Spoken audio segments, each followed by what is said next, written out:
Alleloia. Dia amin'ny fifanina lehibe indray rasana bavalala no ianonantsika amin'izao fotoanano izao amin'izao takariva mamantona alina izao fa ny tena komena aminao eto androany ao anatin'izao fandarantsika vavaka fiambenana zay rahana amin'ny fandarana andramoka izao ny akiradio mpikambana anaty vavaka fiambenana ary ny groupe Zemaresy izay miaraka aminareo miaraka amintsika mandateraka isan'andro amin'izao fandarana izao dia ho tahin'ny tompony tsika rehetrarehetra tonga soa ianao ary raha tonga eto ianao dia teny aminao hoe marita hatramin'ny farany fa tsy kisendrasendra nahatongavanao teto fa tena misy raha ilan'ny tompo anao resy lahatra an'izany ka dia marita hatramin'ny farany adiny ray sasany eo tsika adiny roa eo tsika niaraka eto androany satria mizara roa mifandarantsika ny fandarana voalohany dia vavaka fiambenana ohatra ny rahanao amiko isan'andro misy ny vavaka fanombohana misy ny famotinana amin'ny teny frantsay misy ny hira misy ny toriteny misy famotinana toriteny dia tapany faharoa hiditra eto mampionina rehefa hoe solo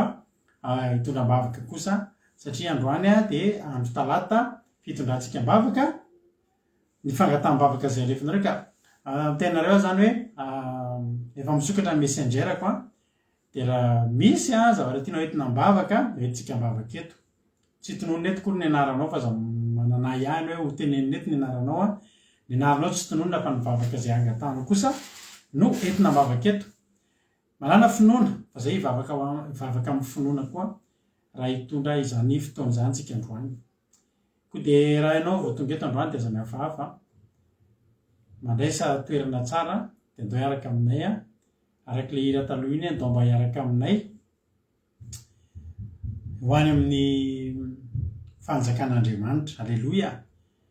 Ho antsika izay papaketo kosa dia tahin'ny tompo manokana Rabavy Marie-Jo androany izy niditra teto voalohany androany dia Jesosy rehefa tao an-tranonao dia nodidinina lamban-jaza fa raha Rabavy Marie-Jo kosa dia hodidin'Andriamanitra ny fitahiny sy ny fahasoavany ny famindrapony sy ny fitiavany hodidin'Andriamanitra anao anie zany ary zay rin'ny fonao dia mihoatra noho izany no ataon'Andriamanitra amin'ny fiainanao raha Rabavy Marie-Jo hatramin'ny ankohonanao ao tokantrano rehetrarehetra ao tahin'ny tompo raha Rabavy Marie-Jo naranaraka azy teo sadika zay naranaraka azy teo fa efa mandeha aingana be ianarana dia Mania Eliana Artisanay Sondola Rodine Marie Marinette Mbavy Valeur Artisanay Zamina Mami Erika Rak Sondola Koda Léonie dia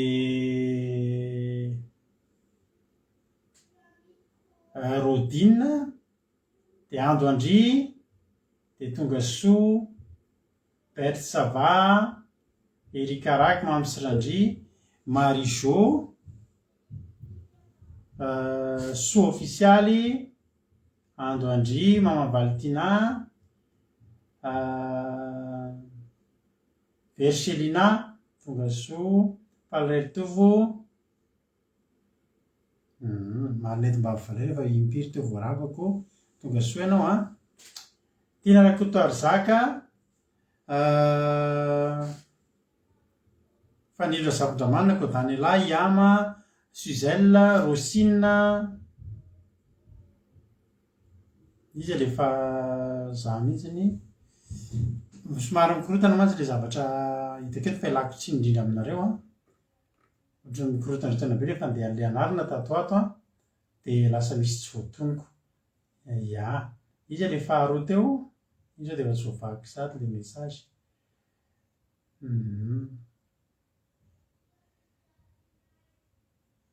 Yama Mbavy Valeur Berthe Falidra Zapondramanana Mama Valentina Geneviève Andriamananjara Elisa Tsiala Eliza Tsiala Niana Maindsoa Razana Monika Berthe Sava tahiny Jesosy daholo isika tsirairay avy Lantinirina Lina Lovely Fabiola Tonga Soa daholo nareo ary foana izay mahita anareo Angela Io Jessica Patitsy Soameva Angela Io. Alleluia. Tahiny Jesosy tsika rehetrarehetra maharetatra amin'ny farany. Zizi Carla tahiny Jesosy ihany koa, tahiny tompo isika menakavy.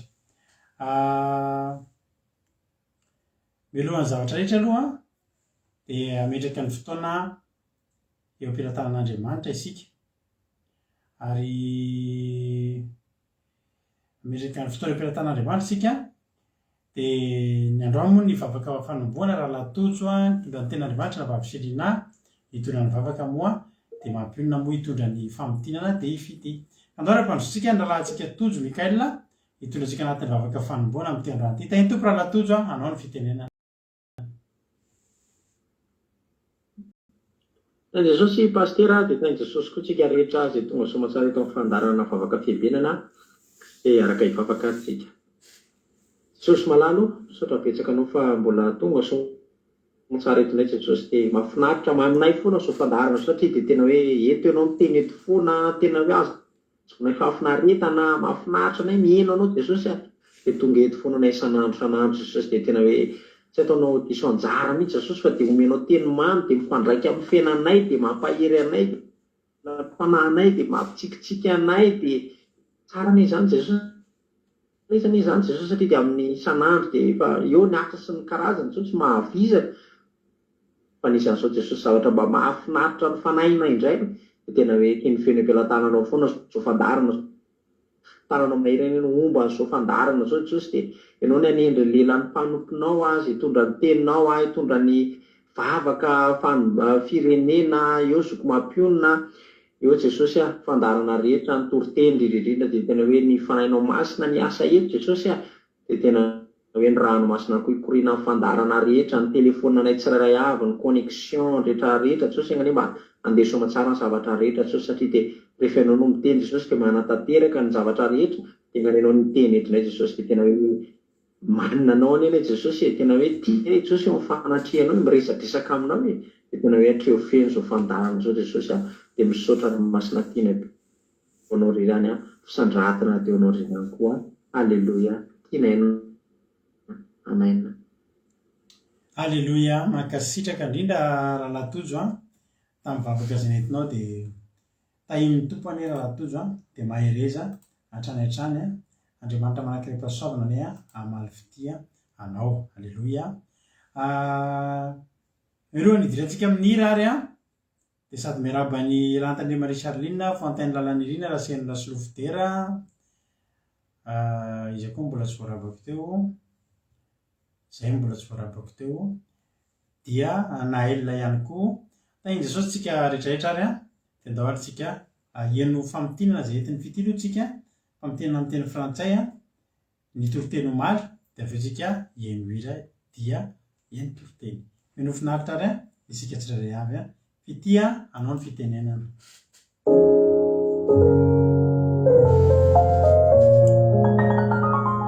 Que la paix de Dieu soit avec vous, frères et sœurs.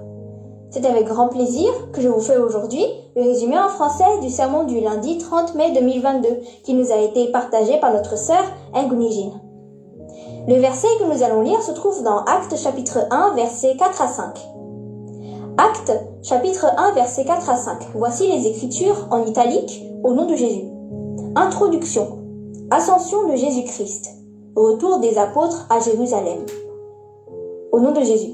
Comme il se trouvait avec eux, il leur recommanda de ne pas s'éloigner de Jérusalem, mais d'attendre ce que le Père avait promis, ce que je vous ai annoncé, leur dit-il. Car Jean a baptisé d'eau, mais vous, dans peu de jours, vous serez baptisés du Saint-Esprit. Amen. Alléluia. Donc ici, c'était avant l'ascension de Jésus.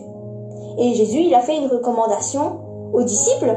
C'était de ne pas s'éloigner de Jérusalem, de rester à Jérusalem. Jérusalem, ça représente quoi? Ça représente la présence de Dieu. Et donc les disciples, ils devaient rester à Jérusalem parce qu'ils étaient encore trop faibles pour faire quoi que ce soit. Parce que depuis le début, c'était Jésus qui les aidait, c'était Jésus qui les sauvait à chaque fois. Par exemple, quand ils avaient des impôts à payer, c'est Jésus qui accomplissait des miracles pour qu'ils puissent les payer. Quand ils étaient malades ou quand quelqu'un de leur famille était malade, c'est Jésus qui guérissait. Et quand il y avait une tempête, c'est Jésus qui était là pour calmer la tempête. Mais à partir de là, Jésus il allait monter au ciel. Donc Jésus il leur a demandé de rester à Jérusalem parce qu'ils n'ont pas encore reçu le baptême du Saint-Esprit.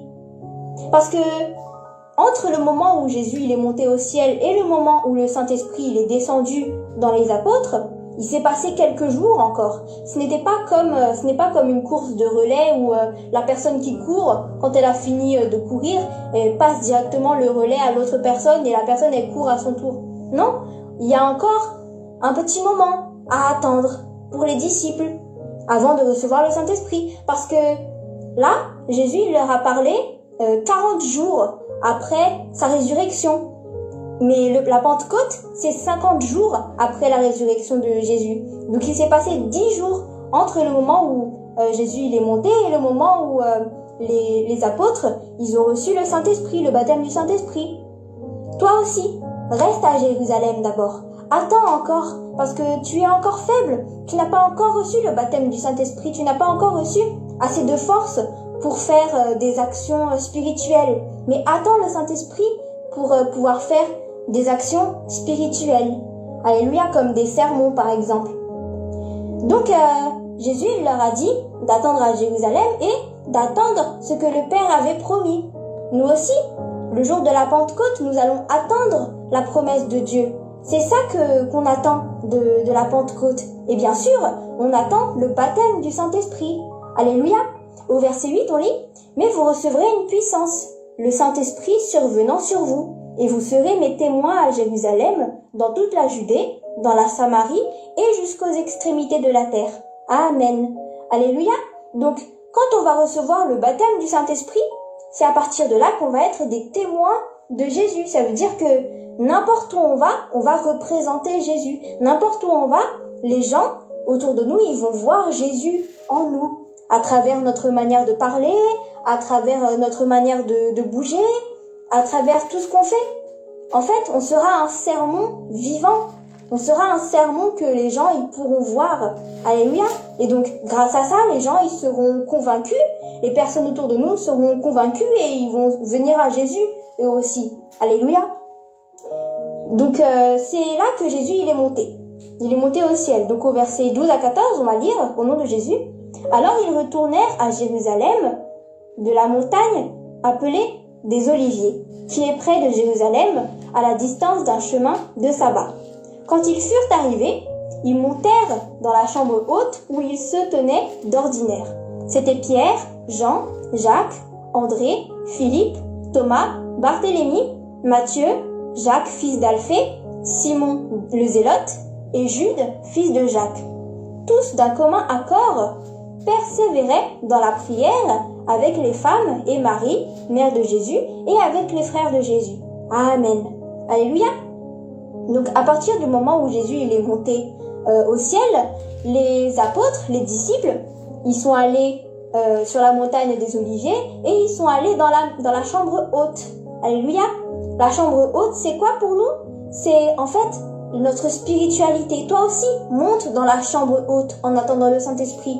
Augmente ta spiritualité et garde toujours le feu d'amour qui brûle en toi pour Dieu. Alléluia. Et on dit aussi, tous d'un commun accord persévéraient dans la prière. Toi aussi, persévère dans la prière, prie longtemps. Comme ça, tu pourras recevoir le baptême du Saint-Esprit le jour de la Pentecôte. Alléluia. Voilà pour le résumé en français du sermon du lundi 30 mai 2022. Que Dieu vous garde et que Dieu vous bénisse.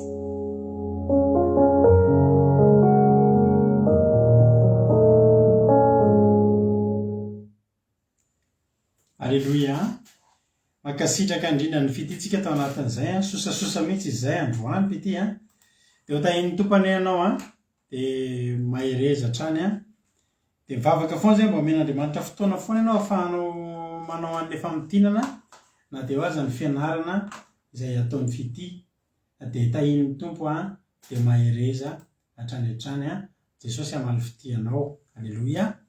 Sotratsika rehetra koa mankasitraka anazy mampahiry zareo foana ireny fankasitrahana ataonareo ireny tahin'ny tompo olo-garan'olo soa Geneviève Andriamananjara efa narabeko teo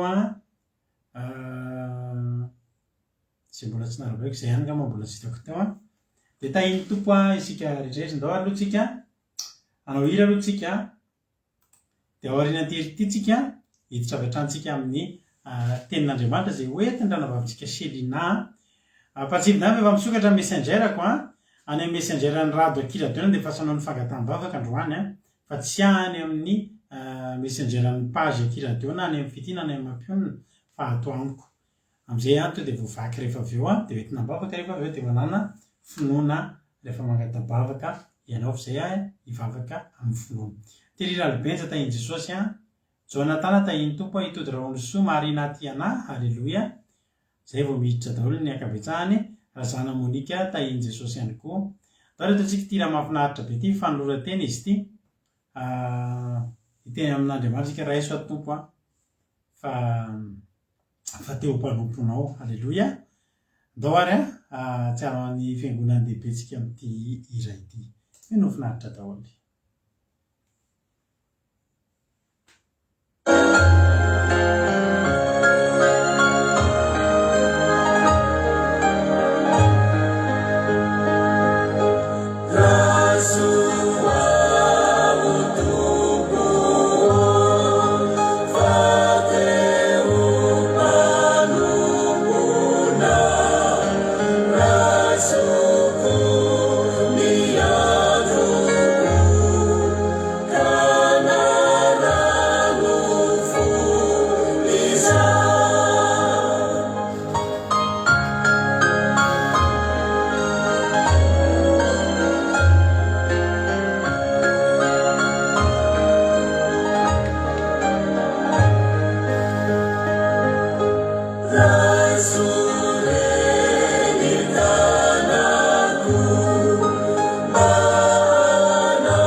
soratsika n'Andriamanitra izany hira izany a. Fanoratena tena complet be mihitsy fa natolo ny an'Andriamanitra daholo ny amin'ny manontolo. Halleloia. Dia hisoratsika n'Andriamanitra izany hira izany a. Ary dia ndao ary tsika hiditra amin'ny ten'Andriamanitra. Ny filazana moa dia misaotra ny ranam-baviliana mamy be ilay hira. Filazana moa dia efa manakaiky ny Pentecoste amin'ny zoma alina efa miaina tanteraka anatin'izany fiomanana tanteraka amin'ny Pentecoste tsika. Ny sabata moa zany a dia toriteny inona fa azo toriteny mahery tsika amin'io a. Toriteny mendrika amin'ny Pentecoste ary fotoam-bavaka tena hisy afo a. Iarahantsika be sy ny maro. Ny Pentecoste kosa dia averina ety andry mba tsy hampisy anareo hoe anontany amin'ny Pentecoste hoe aiza ny live na ahoana nga tsisy fandarana, fa dia tsisy fandarana mivantana eto tsika ohatr'izao fa any anaty Zoom isika no manantanteraka amin'ny Pentecoste. Ho an'izay hiaraka aminay anatatosa hiatrika Pentecoste zany a dia miteny amiko amin'ny MP dia ampidirina any anaty gropy. Dia mila mampiditra Zoom ianareo izay hiatrika Pentecoste. Misy aminareo no avy aty misokatra ao anareo foana ny varavaran'ny tokantranonay. Hifaliana amin'ny menakavy foana mandray anareo a. Hideran'Andriamanitra tsika amin'io a. Ny sabata dia fandresantsika fanasan'ny tompo. Mo ny alahady a dia Pentecoste isika. Manomboka amin'ny folo maraina tsika no hiaraka hatrany amin'ny amin'ny roa sasany ihany. Avy eo tsika dia hiary sakafo, hiary falifaly amin'ny fanahy masina. Izay mody moa dia mody, izay tsy mody dia mbola latsinainy mihitsy mbola fiasana, dia mody ny latsinainy. Dia ato indray tsika ohatry ny any anaty lasy a, ohatry ny milasy indray tsika, dia ato tsika menakavy kely. Dia hotahin'ny tompony a, dia maherezatra any a, dia mino a, halleloia, mino a fa ato tsika menakavy kely. Mino a fa andalo Pentecoste tena tsy mbola zany fa andalo Pentecoste miavaka tsika satria naninona ny manantsika bebe kokoa ny Pentecoste tamin'ity taona ity. Ary izay manokana moa dia miteny foana hoe hisoratsika n'Andriamanitra kiraha fa antsika mbola afaka manantanteraka Pentecoste tamin'ity taona ity. Tsy fantatritsika ny amin'ny herintaona mbola hoeto daholo hoe tsika mbola afaka ny anatanteraka an'izany tsika na amin'ny Pasika na amin'ny Pentecoste fa dia hisoratsika n'Andriamanitra aloha fa mba za tena tena fantao tena faly a. Eritreretanareo a vity ny pression resaka vaksiny. Vita aloha izy hatreto aloha no tiako tenenina. Fa isika na dia tsy nanao an'izany a dia tsy voasakatsakana hatramin'ny fionatsika rehetrarehetra nanatanteraka ny Pasika nafinaritra be sy ny Pentecoste. Faly ireny resaka tamin'ny rahalahy Jonathan ny Allemagne hoe tena teo izy efa tsisy resaka an'izany intsony hoe ahoana ny vaksiny. Toy izay amantsy azy hoe afaka isika e. Afaka isika. Examen tena sarotsarotra iny lalovantsika iny. Hoe hisoratsika n'Andriamanitra tsy nanao an'izany tsika ary dia mbola tahaka ny olon-drehetra ihany tsika ankehitriny a. Mbola afaka miaina tsara, mbola afaka nihaona, mbola afaka ny voyager, mbola afaka nihaona.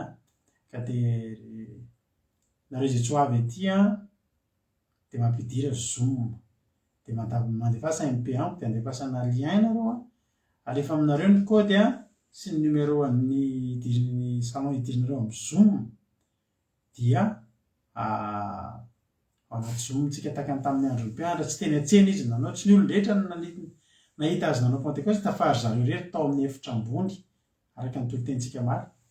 Dia tongava soa dia omany foana, diovy ny fo, diovy ny saina hiatrika Pentecoste amina fahadiovam-po isika rehetrarehetra. Zay zay ny filazana fa dia mahereza ary tsika dia tahin'ny tompo hitra amin'ny ten'Andriamanitra avy hatrany ary tsika. Marina ny tenin'ny Rahanatozy fa tena efa saika kivy ihany tamin'ny reny ny sasany hoe tena voaroaka amin'ny asa. Tahaka ny tata eto ambavaka mba tsy voaroaka amin'ny asa. dia misy taminareo nefa mivonona mihitsy hoe zahako tsy asa ntsony fa dia efa izay zany. Misy taminareo fa niteny tamin'ny patron mihitsy hoe zahako tsy asa ntsony ahako fa satria za tsy hanao an'io. Izy le patron io manao fa raha tsy zany tsy miasa. Zay ne za tsy asa ntsony rehefa tsy manao an'io. Dia hoy izay amin'ny patron avy eo ao fa miasa ihany ianao fa tsy maninana tsy manao an'io ary. Lehibe Jehovah. Tahiny tomparintsika rehetrarehetra amin'izao ary hiditra amin'ny tenin'Andriamanitra amin'izay tsika mahireza. Ranabavy Selina, anao ny fitenenana mihaino anao izay tahiny Jesosy.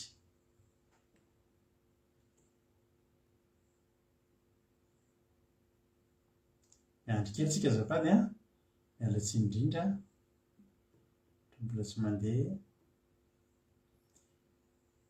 Miandry kely vetivety tsika tompoko azafady somary miraikitra kely ny connexion fa eo nareo mba mijery tsara ny ranabavy Selina eo manao ahoana izy ao izy ny ranabavy Selina ao a Bordeaux ao izy ndao ary Tain'ny tompo sika rehetra, tain'ny tompo pastera.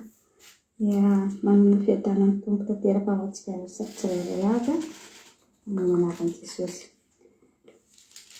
Ny anaran'i Jesosy no entiko hamakina ny tenin'Andriamanitra ao antsika anio dia hitantsika ao amin'ny Salamo 5:20. Salamo 5:20 izay nosoratan'ny Davida. Salamo 5:20 andiny voalohany ka hatramin'ny 5. Bakeo amin'ny anaran'i Jesosy. Salamo nataon'i Davida. Jehovah, iza no hitoetra amin'ny tabernakelinao? Iza no onona ao amin'ny tendrombohitrao masina?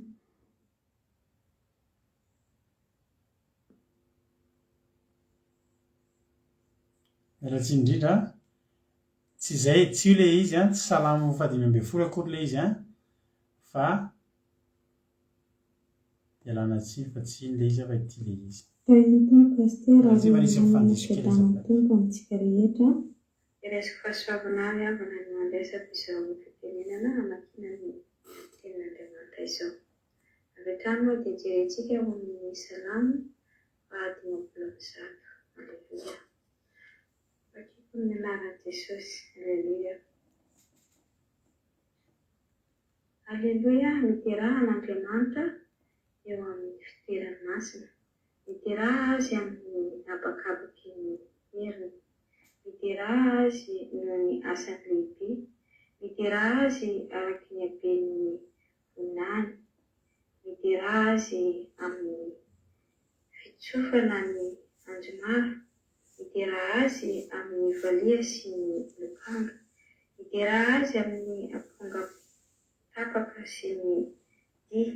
Miteraha azy amin'ny zava-manentendena sy sodina. Miteraha azy amin'ny kipatsona maneno. Miteraha azy amin'ny kipatsona tsara feo. Aoka izay rehetra manam-pofinaina samy miteran'i Jehovah. Alleluia.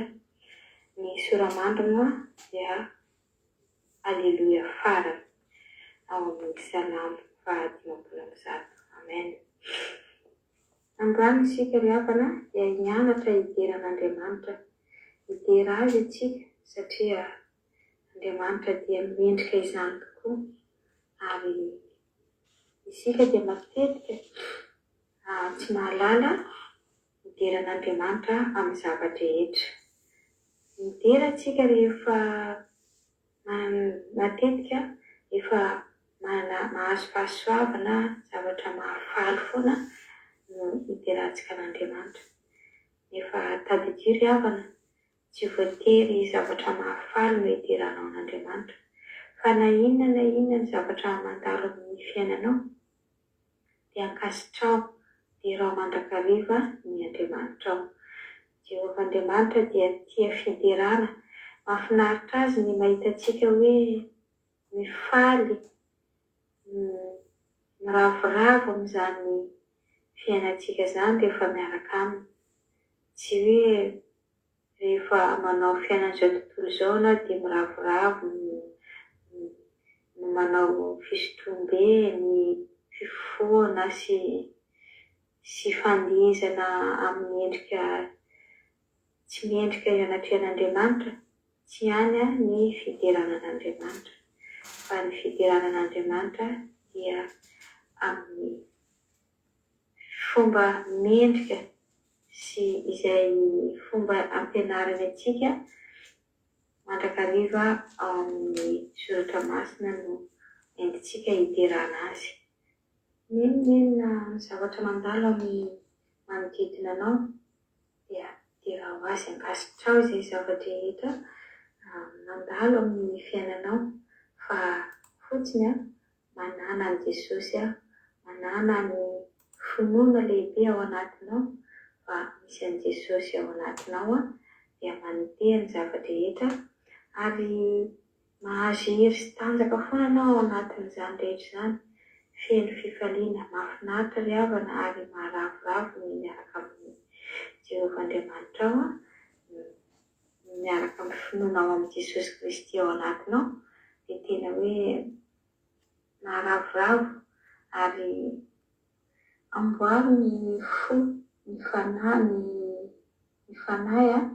mba tsy mba hanome fahoriana ao anatinao ao ny zavatra rehetra izay mavesatra mandalo amin'ny fiainanao, atao hoe tahaky ny fiderana zao no hiderako ny Andriamanitra, na dia tsy hitako maso aza izany hoe Andriamanitra na Jesosy dia io tenin'Andriamanitra io dia arao fa mahasoa anao ary manome fahasalamana ao anatinao izany ry havana.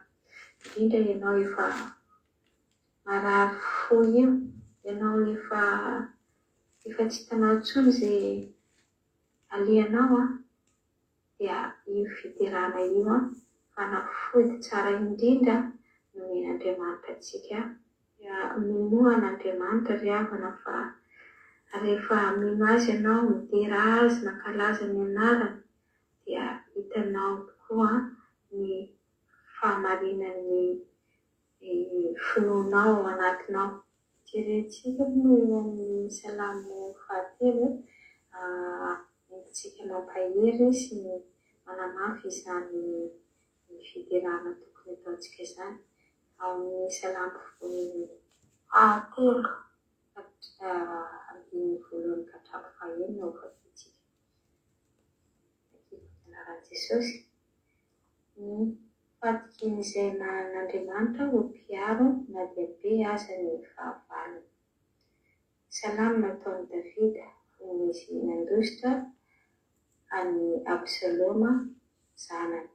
Jehovah akory izato hamaroan'ny mampahory ahy, maro no mitsangana hanolotra ahy, maro no milaza ny fanaiko hoe tsy manam-pamonjena an'Andriamanitra izy.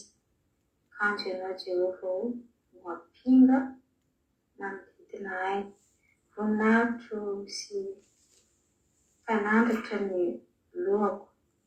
Amin'ny feoko no iantsoko an'i Jehovah ary any an-tendrombohitry ny masina no mamaly ahy izy. Izaho nandry ka natory, mifoha aho satria Jehovah no manao an'ahy.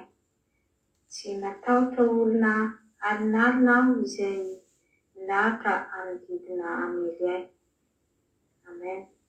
Ary ny 15 avy hatrany dia toizantsika koa any Jehovah ny famonjena amin'ny olona ny fitahirinao. Halleluia. Teto izany olona izany dia natao hoe efa tsy manam-pamonjena amin'Andriamanitra intsony izy. Efa voafosafosan'olona fa efa mpanompon'Andriamanitra izy fa tsy manam-pamonjena amin'Andriamanitra intsony.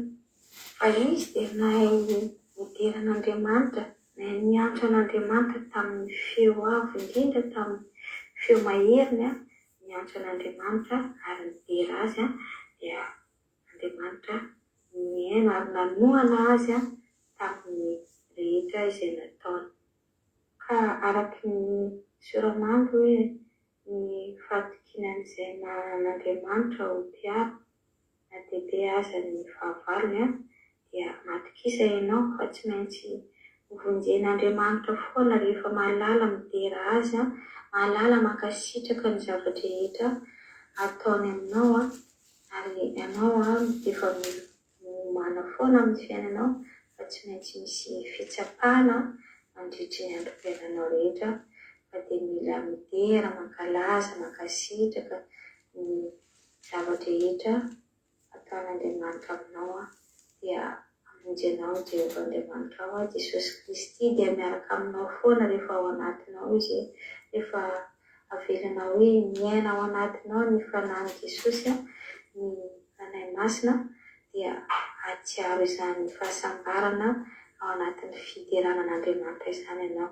dia tsy matoky raha tsy mbola zatra amin'izany fiderana izany ianao dia miovà manomboka izao mizaha ny fideranan'Andriamanitra ny fonao rehetra ary miantso azy amin'ny feo maherinao isa-maraina atoandro hariva atao hoe fanafody ny ainanao mihitsy izany hoe fiarahana amin'Andriamanitra izany.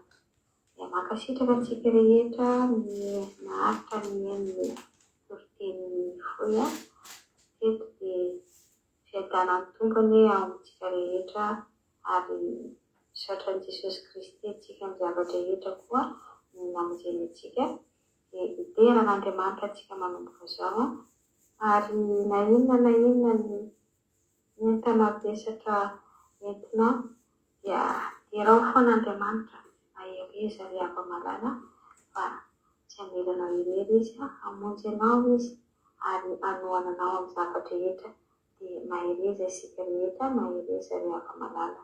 Aleluia. Honaka ho an'Andriamanitra irery ihany ary fiadanan'i Jesosy Kristy ny ao amintsika rehetra. Aleluia. Amen.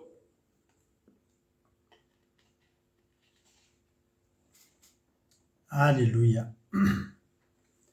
Isaorantsika an'Andriamanitra izany tenin'Andriamanitra izay nentin'ny anabavitsika raha nabavy Sirina teo izay.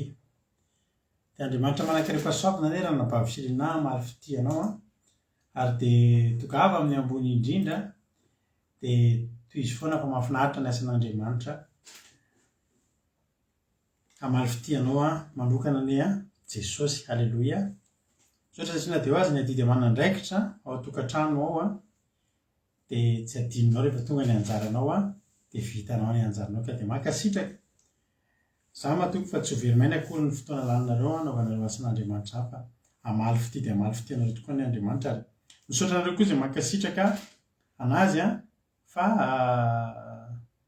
zava-dehibe ny fampahirizana ataonareo satria mahatonga an'ireo rarasana babitsika izay mitory tenireo ahery androso tsara amin'ny fanompoana an'Andriamanitra ka dia misaotra anareo tahiny Jesosy isika tsirairay avy.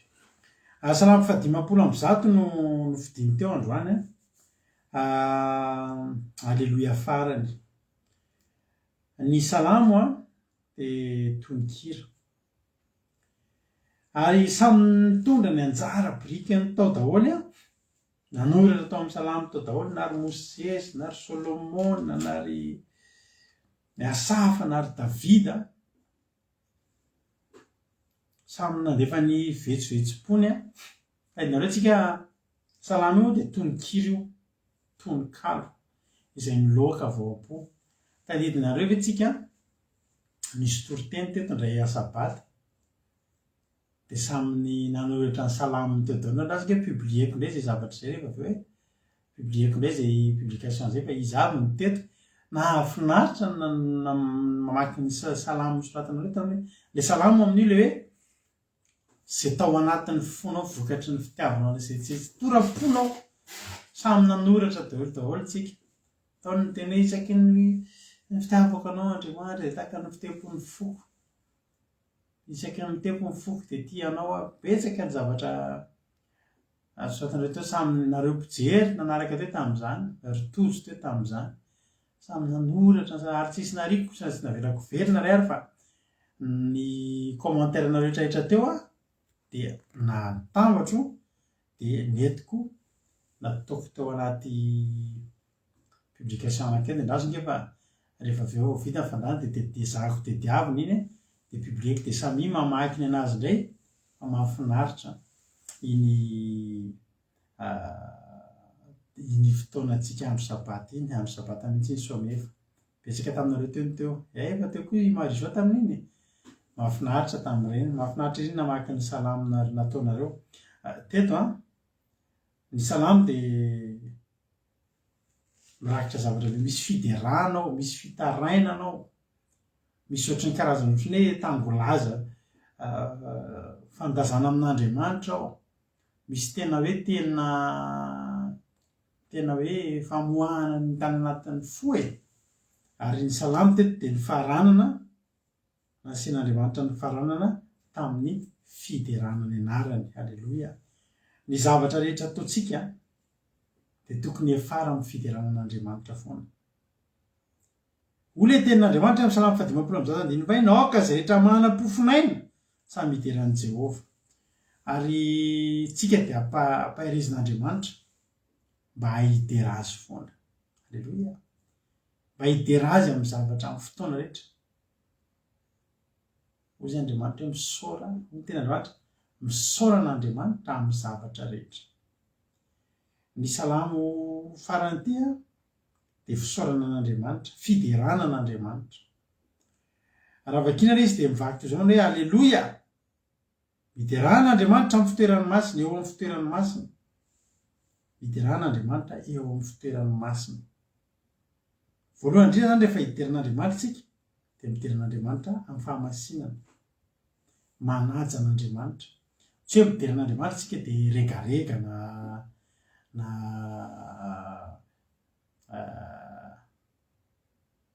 ino mbola izy hoe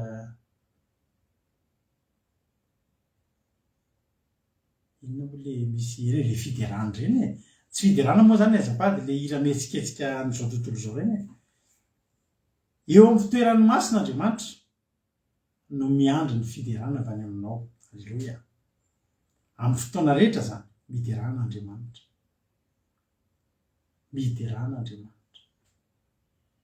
za mahita karazan'olona tena tsy mba mahay mideran'Andriamanitra dia ny frantsay anisan'izany frantsay za dia mifanerasera amina olona maro anatin'indray andro mifanerasera amin'ny karazan'olona maro zako eny anivon'ny asa aman-draharaha anivon'ny fiarahamonina fa ry zareo frantsay reto ry havana tena izy ny nitojo ny salamo tamin'izany ohatrohatra izao le salamo soratanareo tamin'ireny ao na fomba nahita nitojo any vetivety kely teo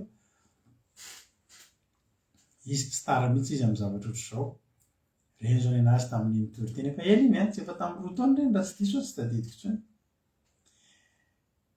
dia misy olona tsy ahavideran'Andriamanitra zany mihitsy misy olona mpiara-miasa amiko izay na io andro io ary dia menono mafana ny andro enina ary ty andro mamay tsasoko mihitsy avy nyorana tena misy olona mangatsika tena mangatsika zany isan'andro tsy misy inona tsy haiko tena ozy hoe tena lavitra ny fanjakan'Andriamanitra reto karazan'olona reto fanohatra amin'ny zavatra asian'Andriamanitra ny an'Andriamanitra tsotra fotsiny aoka izay rehetra manam-pofinaina tsy hoe aoka izay rehetra manam-pofinaina ka tahin'ny tompo samy hideran'Andriamanitra na hoe aoka izay manam-pofinaina ka mipoaka be mihitsy ny arabola dia hideran'Andriamanitra na inona mahazo ny zavatra mitrango amin'ny fiainan'ny olona fa rehefa mbola manam-pofinaina fotsiny izy mbola manam-pofinaina fotsiny dia tokony samy hideran'Andriamanitra zany mihitsy na elona menimenina tsy misy farany tsy mety faly dia menimenina dia zareo na le président zareo voalany io zareo ihany nandany an'ilay izy dia menimenina misonitra ny lasansy menomenona tsisy menaka menomenona ry havana isika ampianarin'andriamanitra manoloana ny zavatra rehetrarehetra dia fataro fa eo amin'ny fitoeran'ny masin'andriamanitra mijery anao ary ny zavatra tena mba mahakasika an'andriamanitra ataontsika dia itsika miderana azy ary isika miderana azy io tsy miderana azy amina fiatsaram-belantsina na hoe miderana azy amin'ny fotoana voafetra fa raha mbola manam-pofinaina isika dia aoka samy hiteran'i Jehovah. Mety marary ianao androany fa nefa kosa ianao mbola manam-pofinaina mety tsy mety mihitsy ny ara-bola ao tokantrano tsisy vola angamba ianao io fa nefa ianao mbola manam-pofinaina aoka zay rehetra manam-pofinaina samy hiteran'i Jehovah. Atao amin'ny baiboly ato dia misy olona efa tsy tokony hideran'Andriamanitra izany intsony. Chèvre misy antsony sakafo mbola tezitra tena marina isika ny zavatra tenenareo hoe efa antsony sakafo mbola tezitra ihany tsy hideran'Andriamanitra ny ely namako zay mahasoandro miposaka ve amina dia tezerana mamay be andro ratsy dia tezerana dia fantarao zany olona zany amin'izao fotoana izao maharary ny sainy dia tsy miasa tsabona ny sainy lasa ohatrany satria tena tezitezitra lava tezitezitra misy olona na misangisangy ary ny olona dia izy tezitra misy olona manany any misangisangy aminao ratsakela tseky misy ny azy zany dia tezitra zany indray raha mbola azoko atao dia alao faly alao faly ry havana Andriamanitra dia te hanofana antsika ho mpidera azy ao an-danitra ao tsisy olona menomenona izany intsony na ray ary ao an-danitra ao ny lanitra lalitra manidina mampazany mihitsy ohatrany manaizana daholo zareo adareo tampotampito fatatra tampotampito dia kizitina tsika mba misy zavatra kely ihany inona na kizitina tsy hamaky ny commentaire tsy hoe manjary very ahako fa zao ny zavatra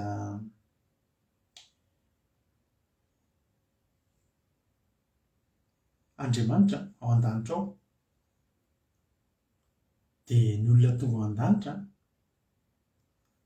halleloia ao an-danitra ao zay rehefa tadidiko dia zavatra tiako atongavana efa variana tamin'ny commentaire nareo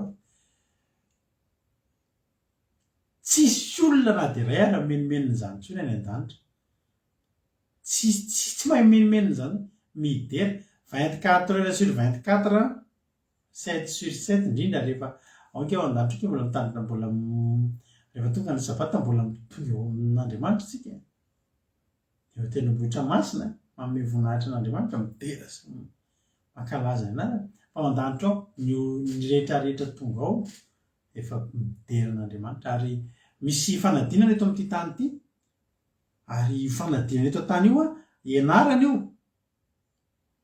misy lesona ianarana eto izay ianalantsika fanadinana dia tsy inona fa fiderana an'Andriamanitra ry havako malalaka fiderana an'Andriamanitra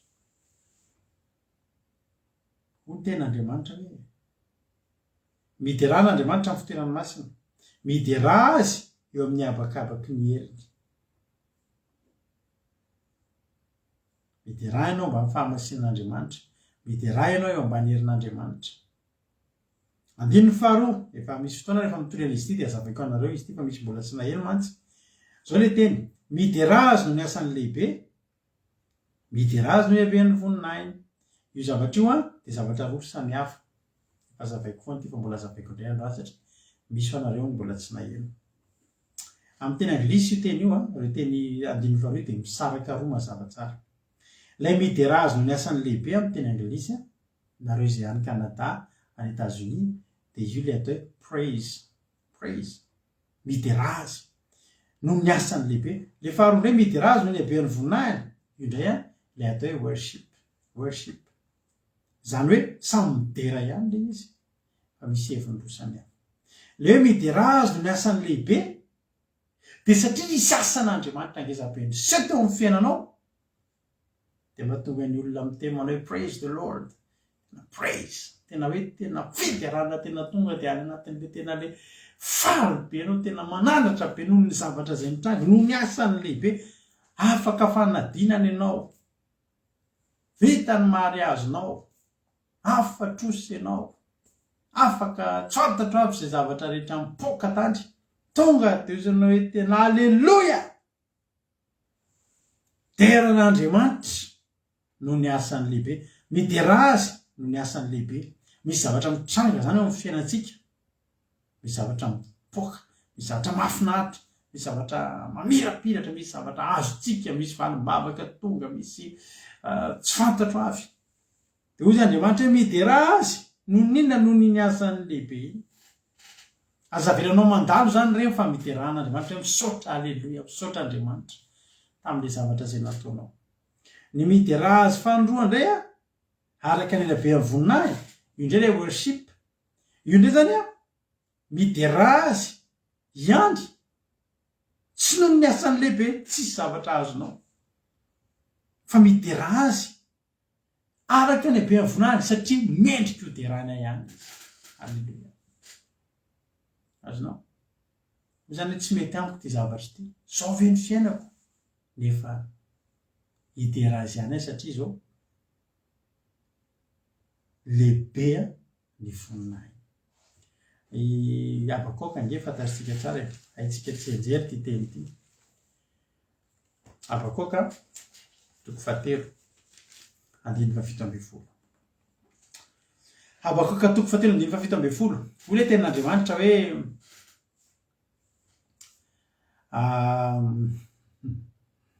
ny tenin'Andriamanitra hoe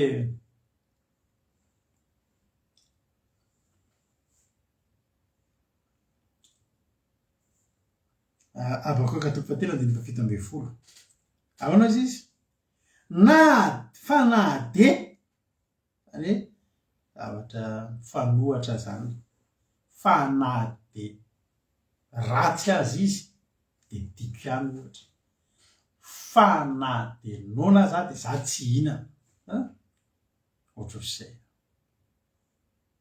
na de tonga ary izy de tsy rarahiko na de tsy mamontsina aza ny aviavy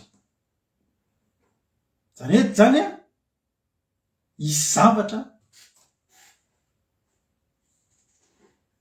tsy mifanaraka amin'io le fanahde mantsy rehefa mijeritsika de fanahde zany hoe ny eny fanahde de zavatra ifanohatra amin'le zavatra mitranga zany hoe na de tsy mamontsina aza ny aviavy satria raha tsy mamontsina ny aviavy de tokony isy zavatra hitranga eo amin'ny fiainanao tokony manjomotra be ianao malahelo be fa na de tsy mamontsina aza ny aviavy ary tsy misy voany koa ny voaloboka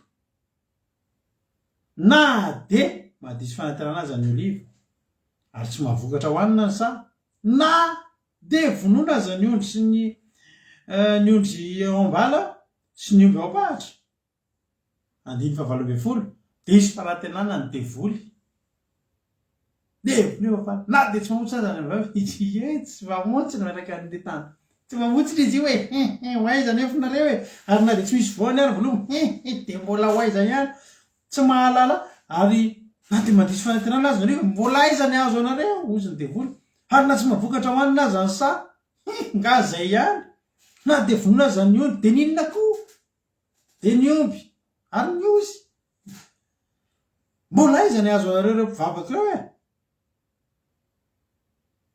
izy paratara zay de hoe de latsaka nisokany nefa za de mbola ifaly amin'ny Jehova ihany sy ravoravo amin'Andriamanitra ny famonjena ifaly amin'ny Jehova zany midera amin'ny Jehova zany tsy noho ny asany lehibe zany hoe de ampidera zany hoe de afaly hoe tsisy aviavy mamontsina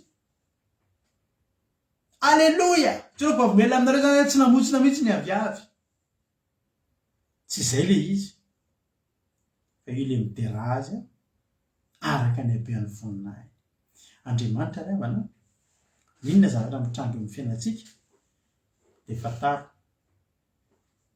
fa Andriamanitra de lehibe ny anarany i Davida misy fotoana Davida any amin'ny Samuela faharoa toko 12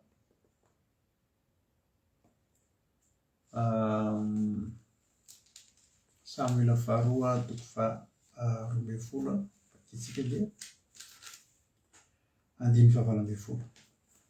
Ary noho nandray afotoana dia maty ny zaza. Ary panompo Davida natahotra ilazana nahafatesany zaza taminy fa ireo ino folo mbola velona aza ny zaza raha nyteny taminy isika dia tsy ninono ny feotsika ka tosika ahoana ny filaza amin'ny fahafatesany zaza fandrahoany imba-teny izy. Teto zany nanota Davida nitejaza i Batseba izay vady nangalariny dia le zaza niteraka io narary. Lasa Davida mifady hanina. Hoy Davida hoe raha mifady hanina androany dia henon'Andriamanitra ny vavaka izay nataoko. Tsy izay nefa nataon'Andriamanitra fa nanarin'Andriamanitra Davida ary maty ilay zaza, narary dia maty. Ary noho nandray afotoana dia maty ny zaza. Ary mpanompo Davida tsy sanyteny taminy hoe tena mariny hoe tsy tena mony tena nanao foana lasa adala io dia tsy sanyteny. Fa 5:10 nataotra zany io ilay sao dia hanimba-teny hoe Davida hoe maty ilay zaza. Izy nefa mifady hanina ho diso fanantenana amin'Andriamanitra zany ozy ny olona. 5:20 ary nohitan'i Davida fa nitakoritsika ny mpanompony dia fantany fa maty ny zaza. Izy koa olona intelligent, izy koa olona manan-tsaina zany Davida zany. Ny fotsiny olona mitakoritsika dia fantany hoe maty ny zaza. Raha olona zoro-dombo dombodombo tsy mahatakatra an'izany dia fantany maty ny zaza. Ka hoy izy taminy samy miezaka manafana fa maty ve ilay zaza e, maty nga ilay zaza. Ka reo tsy afaka mandainga. Maty sady natahotra ny ho lasa adala Davida. 20 dia niarina izy tsy nahandro tamin'ny tany intsony. Ary niarina tsy nahandro tamin'ny tany intsony Davida ary nandro sy niositra diloilo ary nanova ny fitafindy dia nakao amin'ny tranon'i Jehova ka nikohaka. Inona nataon'i Davida? Maty ilay zaka rehefa mifady hanina mantsy misotra lavenona manao akanjo tsy makaiza tena hoe misotra lavenona e. Tena ohatran'ireny volo tsy fantatra sy tena ratsy be mihitsy zany ny paozin'ny olona rehefa mifady hanina taloha. Vao maty ilay zaza tsangany Davida nandro izy dia nisotra diloilo, nisotra Nivea, volona sy na gel kely, jery fitaratra kely dia nanaovana izay fitafiana tsara indrindra tao. Nisy ranomanitra kely tsy fantatra, kosehana kely ny kiraro, ilay kiraro tsara indrindra nanaovana dia nankaiza izy nakao hatramin'ny Jehova izy nikohaka. Fa maninona Davida tsy tamin'ilay paoziny iny no niditra tao voalohany indrindra dia satria fantany fa ny Salamo 150 dia miteny midera azy eo amin'ny fitoerany masina. Masina ngery avanjan'ny Andriamanitsika izany ary fantatry Davida izany. Dia raha azy amin'ny habakabaky ny heriny ny zaza ny maty fa ny voninahitr'Andriamanitra tsy niova. Ny zaza ny maty fa fantatry Davida ny haja mbola tokony omenan'Andriamanitra. Nanao correcta tsara izy tonga teo. Mavesatra tany am-pony fa ny tapany faharoa amin'ny Salamo 150 miteny hoe tsy mety ny nataonao. Midera azy fotsiny noho ny halehibeazan'ny voninahiny. Midera azy satria lehibe nge ny voninahiny. Midera azy fa lehibe izy. Aleluia.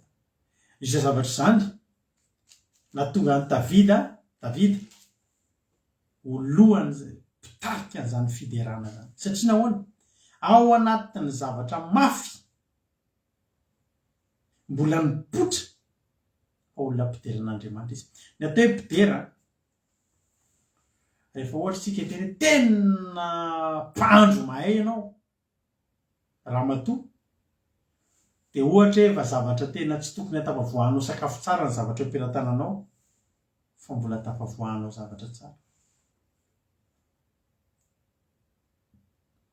Za manaiky ny Sinoa ahandro sakafo. Nisy patron taloha izay Sinoa fa ny vadiny izany mividy ohatra izy mividy tamin'izany mbola nihinana crevette. Tamin'izany mividy crevette ohatra hoe 5 kilao dia amin'ny alalan'io crevette io avy tany karazana sakafo tena tsy voahisanao ohatra misy trondro dia iny trondro iny avy tany karazana fomba fandrahoana trondro samy hafa be dia be mahery zareo ny atao hoe ohatra hoe mécanicien mahay dia tômôbily efa tsy velon'ny olona velony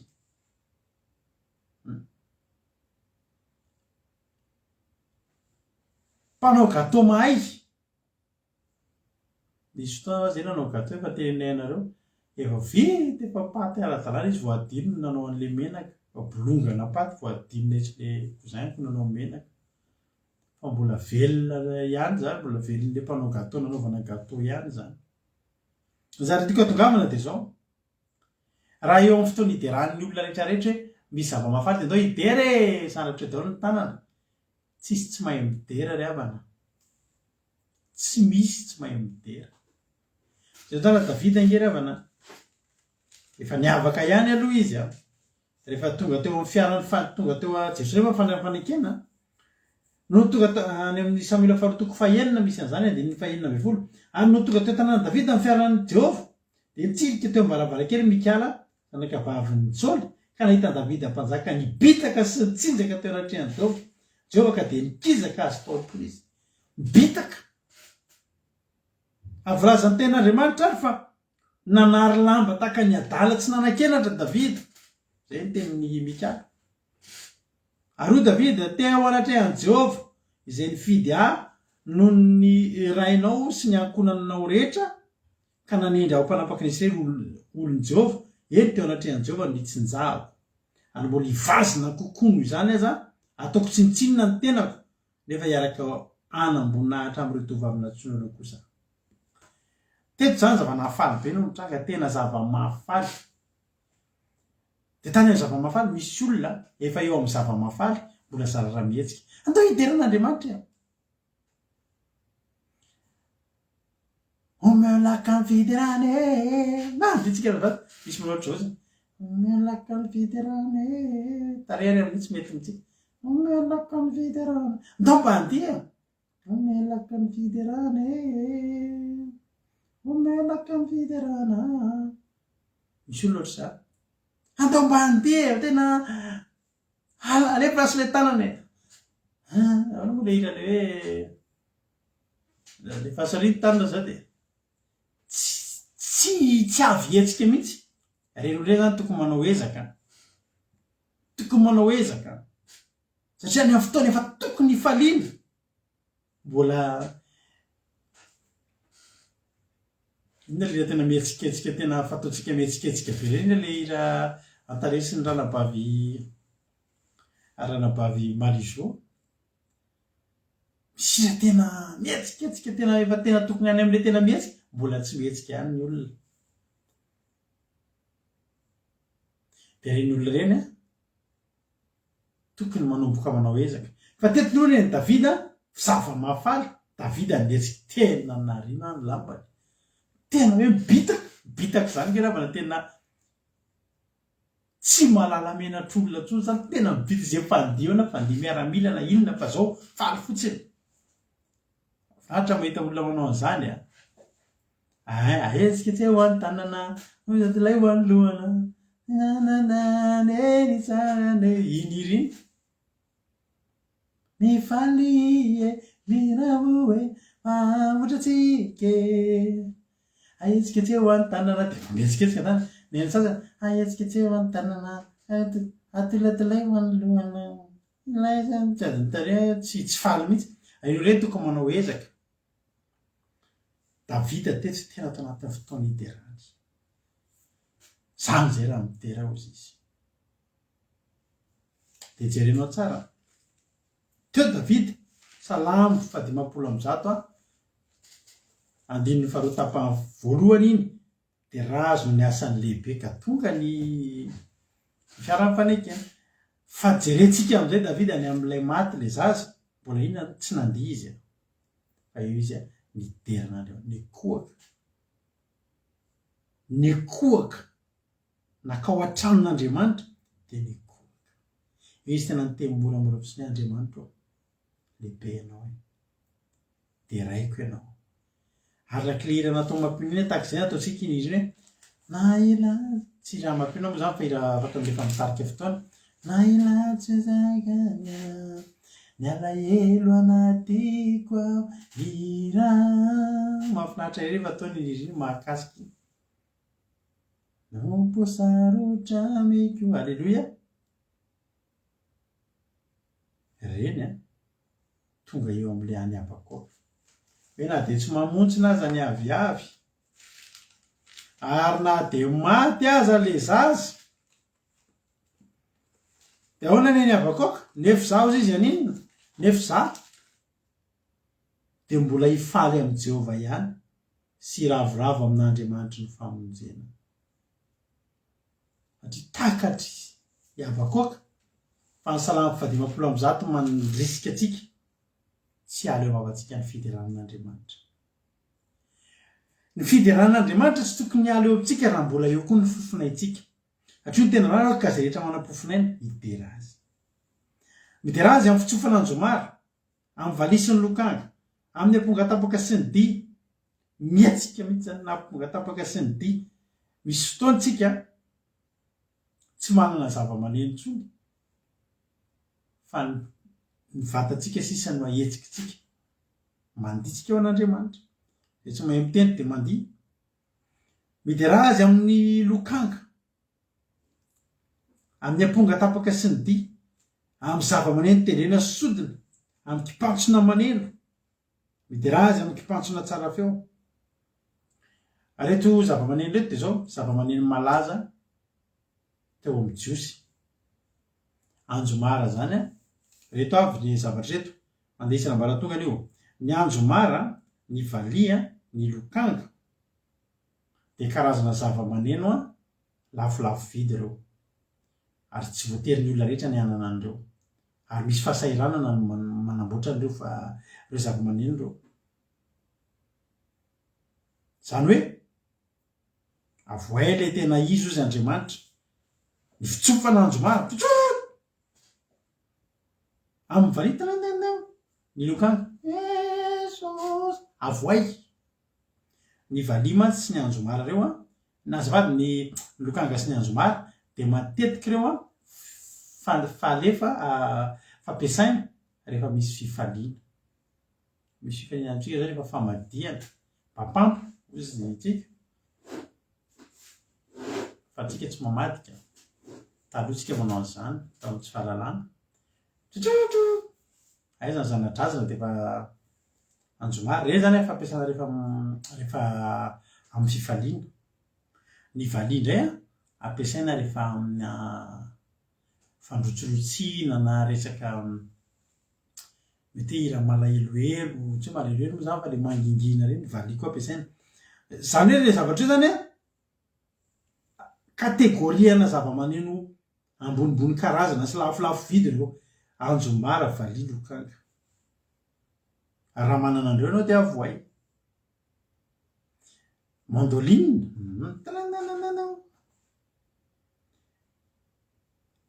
ary mety raha azy koa amin'ny ampongatapaka sy ny di ampongatapaka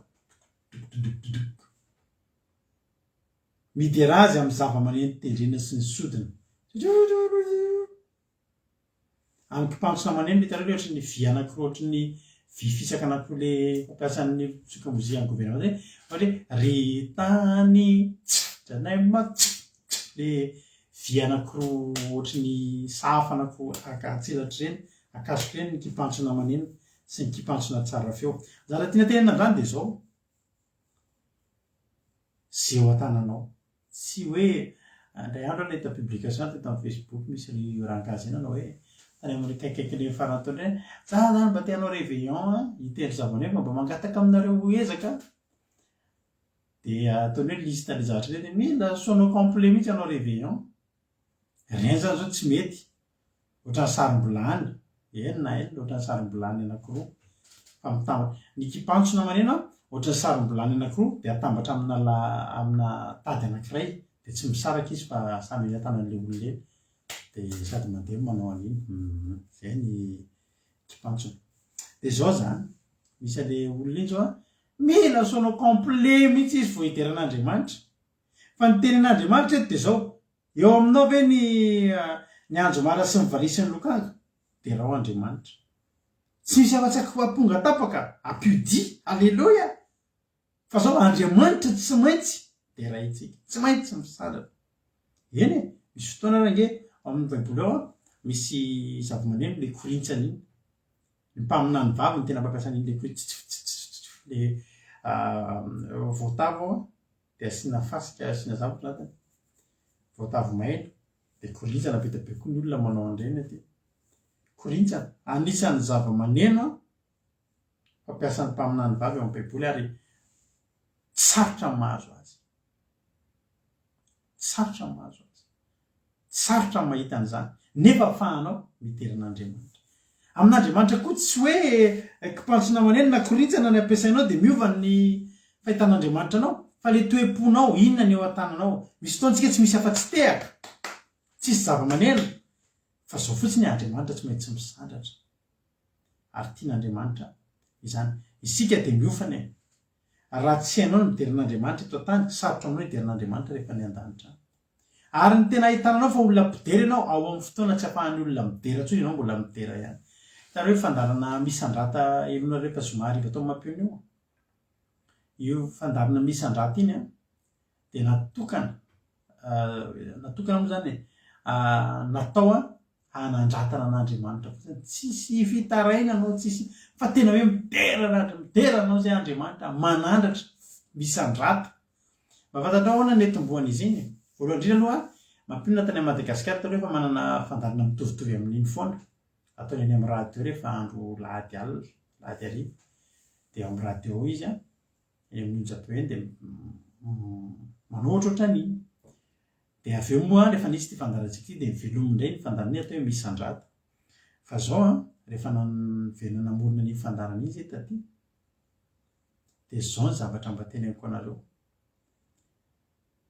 aizo mahariva koa kay aizo mahariva alohan'ny sabata koa kay le izy le manao an'ilay fandarana fa rehefa lahady zay manao fandarana momba ny fitiavana tamin'izany momba ny tokantrano dia zao zany zavatra tiako tenenareo iny fandarana misandrata iny a ny nanaovana an'iny voalohany tao anatina fotoana nandalo ady zay mivady nandalo ady ara-panahy be zay mivady tamin'izany dia rehefa eo anao le mandalo ady io ozy mampionona andehanao fandarana misandrata ako ary raha tamin'izany fotoana zany ny fandarana misandrata voalohany natao dia tena tao anatina ady mahamay izay mivady fa inona ny zavatra natao nandeha nitoreo ve nanao vorondreo ve zany dia tena tsy mety zao ataonao zao Andriamanitra dia miantso olona maro mizary reto tena kivy zao nge reto nataon'Andriamanitra tena tsy hitako intsony tsia amboarina ny fitaovana nanaovana ny sarin-doha velominy ordinateur anao fandarana halleloia anao fandarana ny anarana ny fandarana misandrata anandratra an'Andriamanitra halleloia anaty olana dia mba tadidio zany rehefa mandalo eo anoloanao iny fandarana misandrata iny ninona mahazo anao naiza toerana misy anao dia manandrata an'Andriamanitra ianao inona zavatra tsisy eo amin'ny fiainao inona ny olana manandrata an'Andriamanitra hoy ny fandarana iny natomboka atao anaty olana iny halleloia ary tena ampiasain'Andriamanitra ny fandarana iny fa teneniko anao tsy ny andro hoe fotoana anankiray misy zavatra tokony hanandratana an'Andriamanitra fa netomboka tamin'ny midy razy noho ny araky ny habeny voninany ny fandarana iny ahoana ny ahitanana hoe mpidera raha ny olona rehetra midera hoy Jesosy ny olona rehetra nge ohatr'izany fa ao amin'le nao tsy tokony afaka hidera force eo za hideran'Andriamanitra dia manontany olona satria nisy asany lehibe natao teo amin'ny fiainao ve dia miteny fotsiny tsy voatery fa ny zavatra nisy teo amin'ny fiainako tsy voatery izy zavatra mitranga fa ny zavatra misy teo amin'ny fiainako dia zao lehibe Andriamanitra andao antsika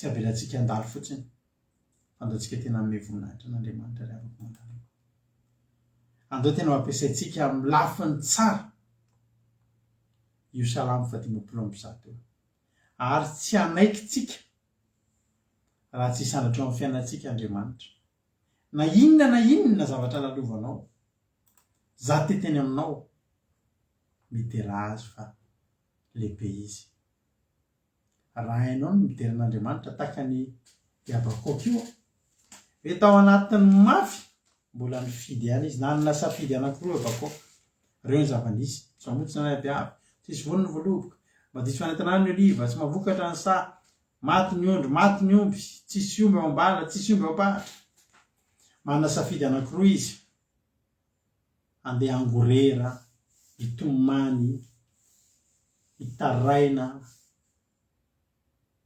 safidy ray ny alehany dia ny mbola hitohy hifaly sy ravoravo ao amin'ny Jehovahandriamanitra ihany satria mendrika an'izany Andriamanitra dia raha ho Andriamanitra tsy haiko zatra lovanao androany inona fa raha tianao dia afaka ho ataon'Andriamanitra hosoran'Andriamanitra ho mpidera azy ianao ao anatin'io mihitsy ny tokony angalanao poin ngezabe eo anatin'io zavatra mafy lalovanao io ndaningana asandrato ny tanana asandrato ny feo asandrato ny bavaka dia raha ho Andriamanitra dia ho hitanao ny amin'ny zavatra ho ataon'Andriamanitra eo amin'ny fiainanao ry havana malala ho hitanao ny zavatra azon'Andriamanitra ho atao eo amin'ny fiainanao raha ainao sy vitanao alleloia ny mbola midera sy manome voninahitra azy na dia zavatra mandalo ohatrany io ary nefa tsy mamotsina aza ny aviavy fa ho hitanao fa tsy maintsy hivadika any amin'ny miderany anarany no ny alehibe amin'ny no ny asany lehibe ihany ianao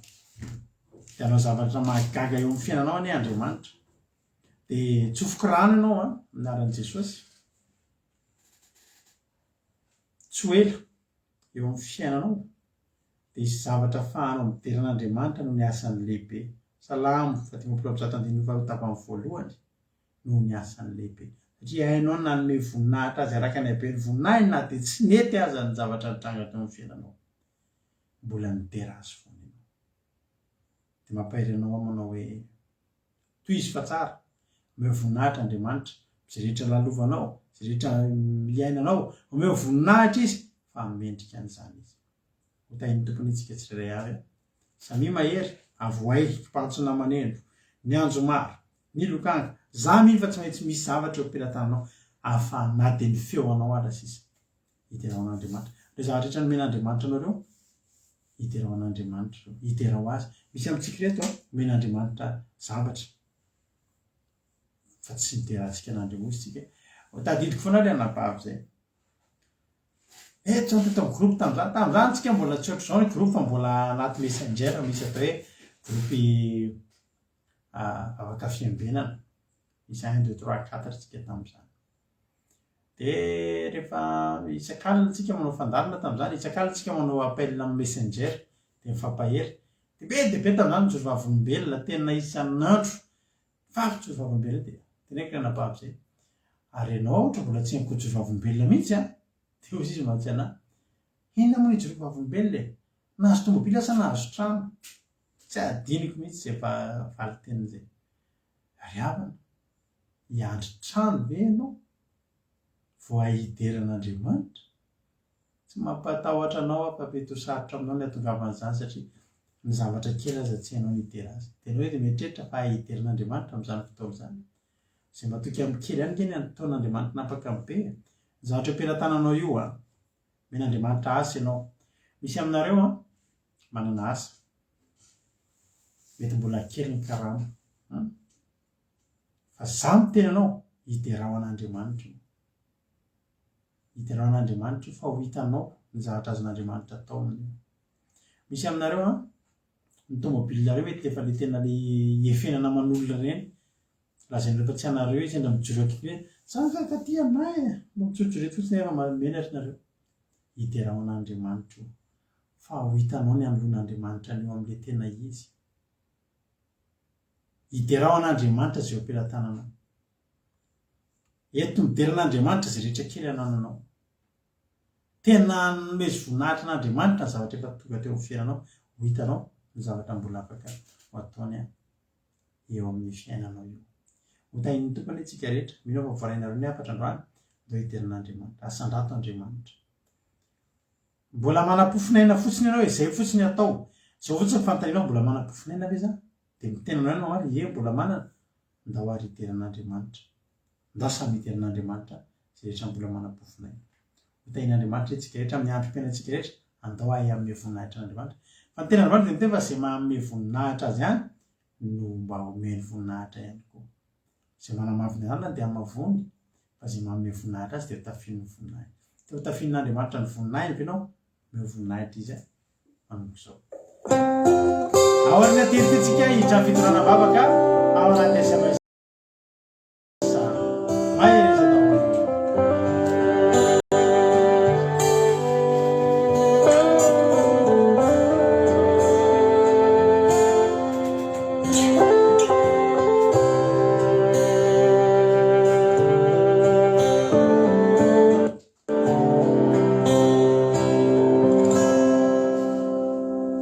Natsanganao zanakawa Natsunao uzandunao Famula panutang mef Nanutang ngay nawayanao Ina matang kutay song Ina mavay panawe Timbola naita fitavanao libetuzao Rambulanelunao Zonu faniriquitao canao Nhau tunifusiquitao canao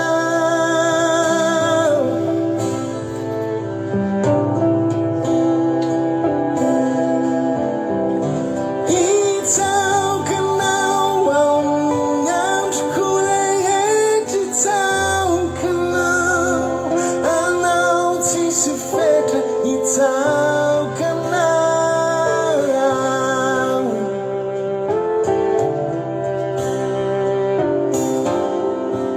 Alvazo ama fumba tusana kwe Ufumela mama Bawunga nanao yana kwe Anao setunawa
Canal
Alléluia.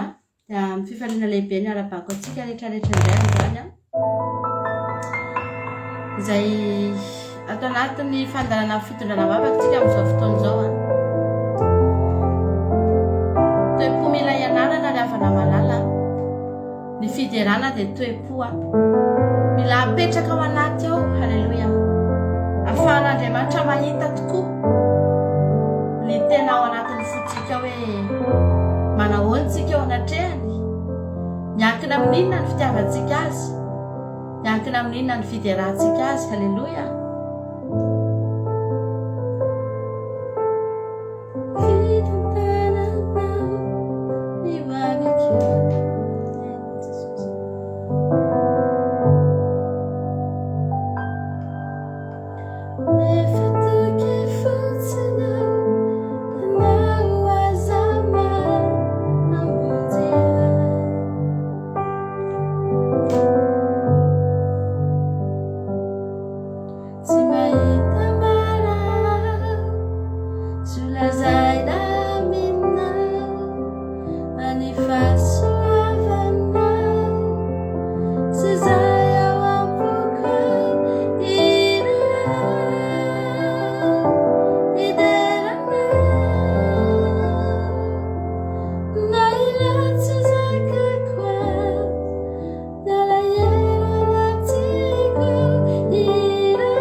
foko ry havana malala anatin'izany toriteny izany ary mino fa atsika rehetra dia samy voakasika zay iry izay no nataontsika solona vavaka tao aorian'ny toriteny ary mino fa samy nandray indrayntsika androany. Alleluia.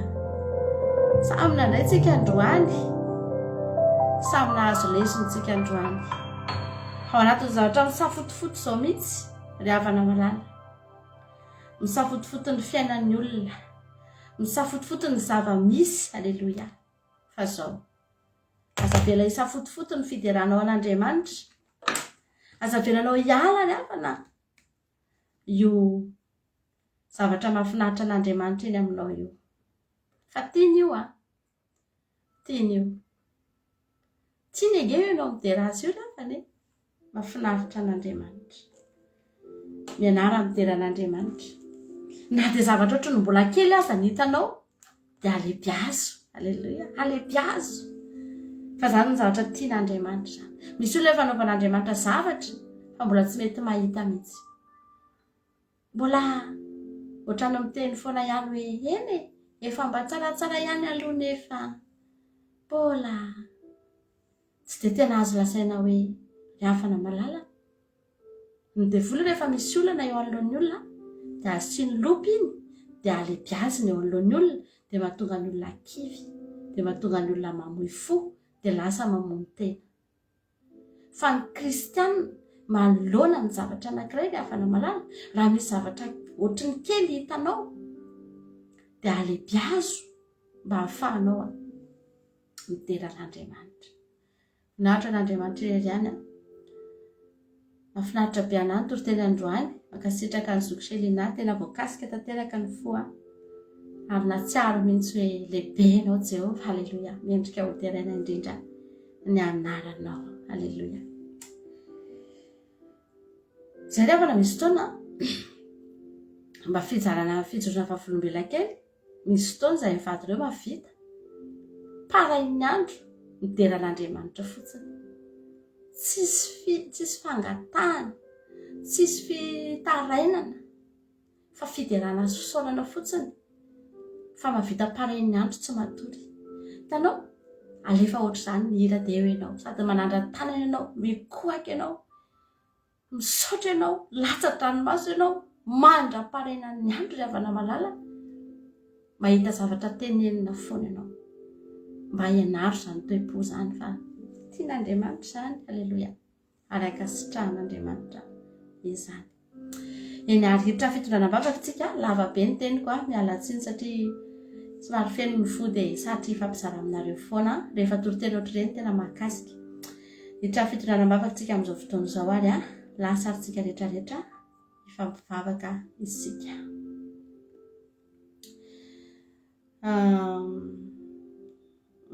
Zaho mangataka vavaka pastora, dia zanako lahy tena tsy mety mivavaka mihitsy mba ho kasihan'Andriamanitra mihitsy, mba hahafantarana fa Jesosy ny tompo sy mpamonjy azy. Alleluia. Vavaka tsika ho an'izany renim-pianakaviana izany satria dia mba maniry izy ny ahatonga ny zanany hiova fo ihany koa handray an'i Jesosy. Misaotra anao izay Jesosy malalo ny amin'izao fotoana mbola ahafahanay mifampitondram-bavaka indray amin'ity androany ity. Jesosy malala entina eto anatrehanao izany zanaka izany ravavinay izany. Jesosy azay mampangetaheta azy tokoa mba handraisana anao ho tompo sy mpamonjy ny fiainan'i Jesosy malalo. Dia izany mba faniriany izany renim-pianakaviana izany Andriamanitra. Mangataka aminao izay tompo mba hikasihanao azy amin'ny toerana misy azy amin'izao fotoana izao. Ninona mety ditra ataony? Ninona Andriamanitra mety fahamafisakatoko izany olona izany? Ny fananao masina nangatahanay hikasika azy. Mety efa fantany ny fandrosoana ara-panahiny reniny, fantany famivavaka ny reniny ary mety mitoriteny amin'ny foana fa tsy henony. Fa mangataka izay Andriamanitra ny fananao masina no irao amin'izao fotoana izao mba hikasika an'izany lehilahy izany dia ho fantany Jesosy fa fitiavana azy no mahatonga anao miantso azy amin'izao fotoana izao. Atodio ny sainy Andriamanitra amin'ny fomba rehetra mihitsy azonao atao mba hitodihan'izany olona izany eo anatrehanao. Misaotra Jesosy io. Halleluia. Amen. Tain'i Jesosy pasteur mba mangataka vavaka ho anay rehetra miasa eto Koety, indrindra le efa tsisy taratasy fa be lehibe mihitsy ny voasambotra dia ireny no manambara ny namana mankasitraka indrindra nareo mivady. Tain'i Jesosy ay miverina indray izay olana izay rahavavy. Mivavah tsara nareo fa Andriamanitra no hiaro anareo ary eo ho hita amin'izay fa hiavaka ny zanak'Andriamanitra. Aza matahotra fa arovan'i Jehovah ambany elany nareo any. Mivavaka izay Jesosy ho an'ny ankizy izay miasa any Koety amin'izao fotoan'izao Jehovahandriamanitra satria dia mandry andrirana antsy tokoa izy ireo. Jesosy misy ny fisamborana amin'izao fotoan'izao ny olona izay tsy manana taratasy ary dia betsaka ny olona voasambotra any Jehovahandriamanitra mifampitory ny ankizy, mifampitory ka mifanondro. Jesosy malalo, mampatahotra tokoa izany raha maha-olombelona satria dia fitahitanana lava. Fa izay Andriamanitra androany no mitondra-bavaka an'ireo ankizy izay eto amin'ny fandaharana, eto amin'izao fandaharana andramoka izao Jesosy. Any Koety rehetrarehetra any amin'ny toerana na tany arabo rehetra any indrindra any Koety amin'izao fotoan'izao izay mandalo an'izany ady izany Jesosy mangataka aminao ny tananao mahery, ny elatrao anie hiaro an'izy ireo, ho ambany elatra ny fiarovanao ary dia tsisy akasika an'izy ireo Jehovahandriamanitra. Mety eo tokoa ny pôlisy fa tsy voatonona ny anaran'izy ireo satria arovanao ambany elatry ny tsito ary dia ianao no hiaro an'izy ireo, anafina an'izy ireo Jehovahandriamanitra. Tsy ho tratran'izany loza izany, tsy ho tratran'izany atambo izany ary dia tsy ho voasambotra tsisy roiroy Jesosy malala. Angatahanay mihitsy ny tananao mahery hiasa amin'izy ireo tsirairay avy. Ianao nefa nilaza fa ataonao miavaka ny manomponao sy ny tsy manompo anao dia tena hoavahanao tokoa an'ireo mpanomponao ireo. Misaotra Jesosy io. Halleluja. Amen. Nanto pasteur, za pasteur hoentina mivavaka momba ny asako demain ho raikitra le asa fa raha pitso za makany makasitraka indrindra tahin'ny tompo. Tondra mivavaka izay Jesosy an'ity anadana ity izay andeha hijeran'izany asa izany izy raha pitso avy dia tena faniriany Andriamanitra no mba ho voaray soamantsara amin'izany asa izany amin'ny condition tena tsara Jehovahandriamanitra entina eto anatrehanao izany Jesosy. Raha andeha hoany izy dia tafio ny herinao, rakofo ny voninahitrao, ny osotry ny fahitampity avy aminao andrakofanao azy, ny voninahitrao mirapiratra eny aminy Jesosy malala. Mety tsy ho betsaka ny zavatra ho teneniny fa ny fahitan'izany mpampiasany azy dia andresy lahatra n'izany mpampiasa izany Jehovah ary dia andraisany an'io anadahana io Jesosy malala dia ho raisiny soamantsara amin'ny condition rehetra izay angatahany ity anadahana ity dia ho tanteraka avokoa Jehovahandriamanitra. Izay rehetra angatahany dia ho tanteraka avokoa Jesosy mangataka ny ositra avy aminao mba hatanteraka n'izany anenao ary dia omenao azy izay riny ny fony. Misaotra indrindra Jesosy malalo, voninahitra ny eo anao rery any. Amen.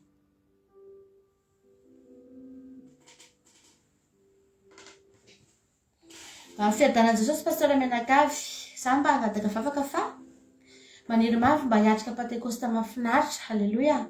Mba ho afaka atao amin'ny tany asako ndry aroavo ilay solosa. Amen. Makasitraka indrindra Jesosy amalofity. Amen. Tena teneniko amin'ny finoana raha izay ny fanirinao dia ho afaka ho ianao ary Andriamanitra nanokatra lalanao anao aza matahotra ianao fa Jesosy momba anao. Mivavaka izay Jesosy ho an'ity rapavinay ity amin'izao fotoan'izao izay mangata-bavaka mihitsy Andriamanitra satria mangetaeta mba hanana fahafahana malalaka hiatrika an'izany Pentekosta izany Jehovahandriamanitra. Amanginao azy malalaka ny amin'ny toerana mety tsara Jesosy mangataka izay androany ianao nanokatra lalana eo anoloany Jesosy eo ny varavarana midy rehetra dia voanay amin'ny alalan'izao vavaka izao amin'ny anaranao Jesosy. Ny lalana rehetra dia ho sokafanao, ny programa rehetra dia ho alaminao. Raha misy olona tokony ho tonga hisolo azy dia ho ataonao tonga mialohan'ny fotoana Jehovahandriamanitra izany olona izany ary dia afaka hanao Pentekosta mpiadana-po ampilaminantsaina izany rahavavina izany Jesosy malala. Andray aminao, andray ny fanamasina tena hoe ao anatina toerana mahafinaritra mety amin'ny tsara tsy voahelingelina Jesosy malala. Izany no angatahako aminao androany. Ianao anie hiasa Jesosy, ianao anie andamina ny zavatra rehetra Jehovahandriamanitra apetraka eo am-pelantananao izany vavaka izany. Misaotra Jesosy io. Halleluja. Amen.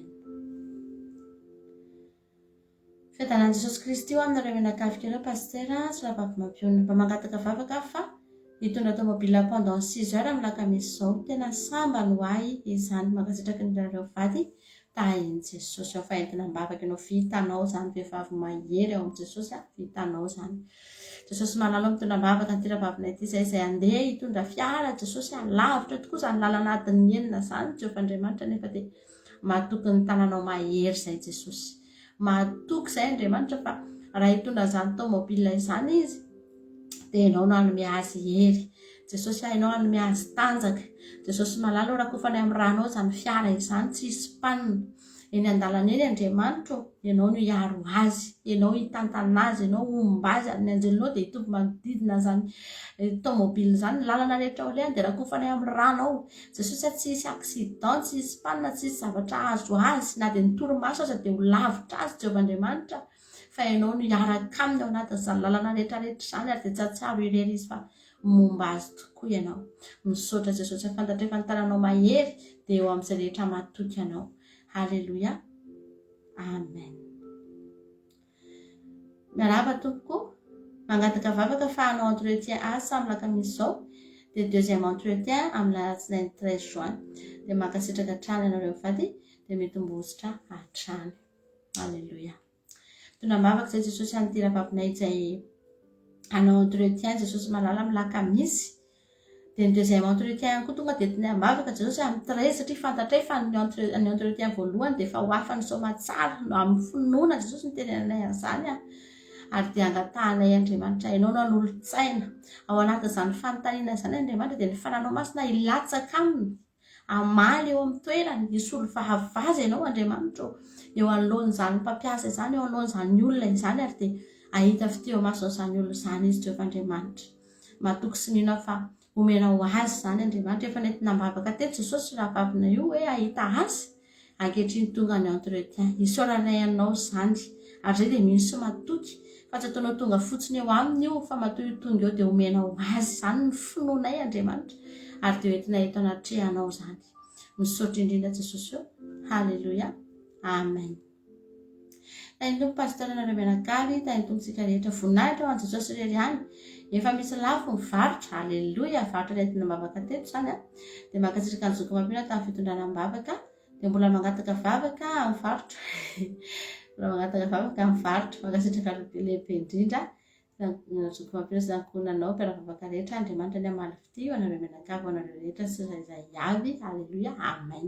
Efa mandeha mivarotra dia mbola entina mivavaka izany no mivarotra. Halleluja. Afahintsika mivavaka ihany ary mivarotra efa tokony fisaorana an'Andriamanitra no atao be dia be araka ny torotenitsika teo rehefa misy valim-bavaka dia fisaorana amin'izay asandratra be dia be fa Andriamanitra efa mitahanao izy ny tena Andriamanitra hoe izay tahinao Jehovah dia voatamandrak'izay dia efa fisaorana indray asandratra fa rehefa misaotra an'Andriamanitra ianao dia Andriamanitra mbola anao mihoatra dia mianara misaotra an'Andriamanitra mianara mitera an'Andriamanitra manome voninahitra an'Andriamanitra dia androany azy zao tsy hivavaka ho anao hitondra vavaka an'ilay varotra tsony tsy hangataka androany Jesosy ataha io ilay varotra satria Andriamanitra efa mitaha ilay varotra fa ny ataontsika androany dia andeontsika hisaotra an'Andriamanitra fa mandeha ilay varotra. Halleluja. Ary efa voninahitra nomentsika azy amin'ity androany ity. Aza matahotra nareo raha tsy mangataka tsika dia tsy tahian'Andriamanitra indray izany ilay izy amin'ny herinandro fa tena tavoamaika tahiny be mihitsy io raha mitera azy tsika androany. Jesosy malala misaotra anao izay fa efa manomboka mandeha ny varotry ny rahavavinay Jesosy izay nentina mavaka teto Jehovah Andriamanitra hisaoranay anao izany izay Jesosy tsy hangataka fa hisaotra satria fantatra efa mamaly vavaka ianao efa manokatra lalana ianao ary dia ho alebiazina mihitsy izany valim-bavaka izany entina manome voninahitra anao androany hiterana eny anaranao masina sy ambony indrindra fa ianao ny asa tao anatin'izany Jehovah Andriamanitra ianao ange Andriamanitra no teny miravoravo amin'ny Jehovah dia omenanao izay irin'ny fonao ka raha hisaotra anao izay androany hiteranao izay iravoravo eto anatrehanao izay dia fantatra efa izany no voamaika hitahinao indray ny fiainana iaoriana Jehovah Andriamanitra misaotra ny amin'ny efa nitantananao an'ity ankonanay ity misaotra fa efa manomboka miasa ianao misaotra fa efa tena hitany ny tanam-pahasoavanao ary dia hitsotra amin'ny foana nezany tananao izany ho fitahina ho azy ny fisianao anatin'izany ankonana izany Jehovah Andriamanitra. Misaotra Jesosy eo. Halleluja. Amen.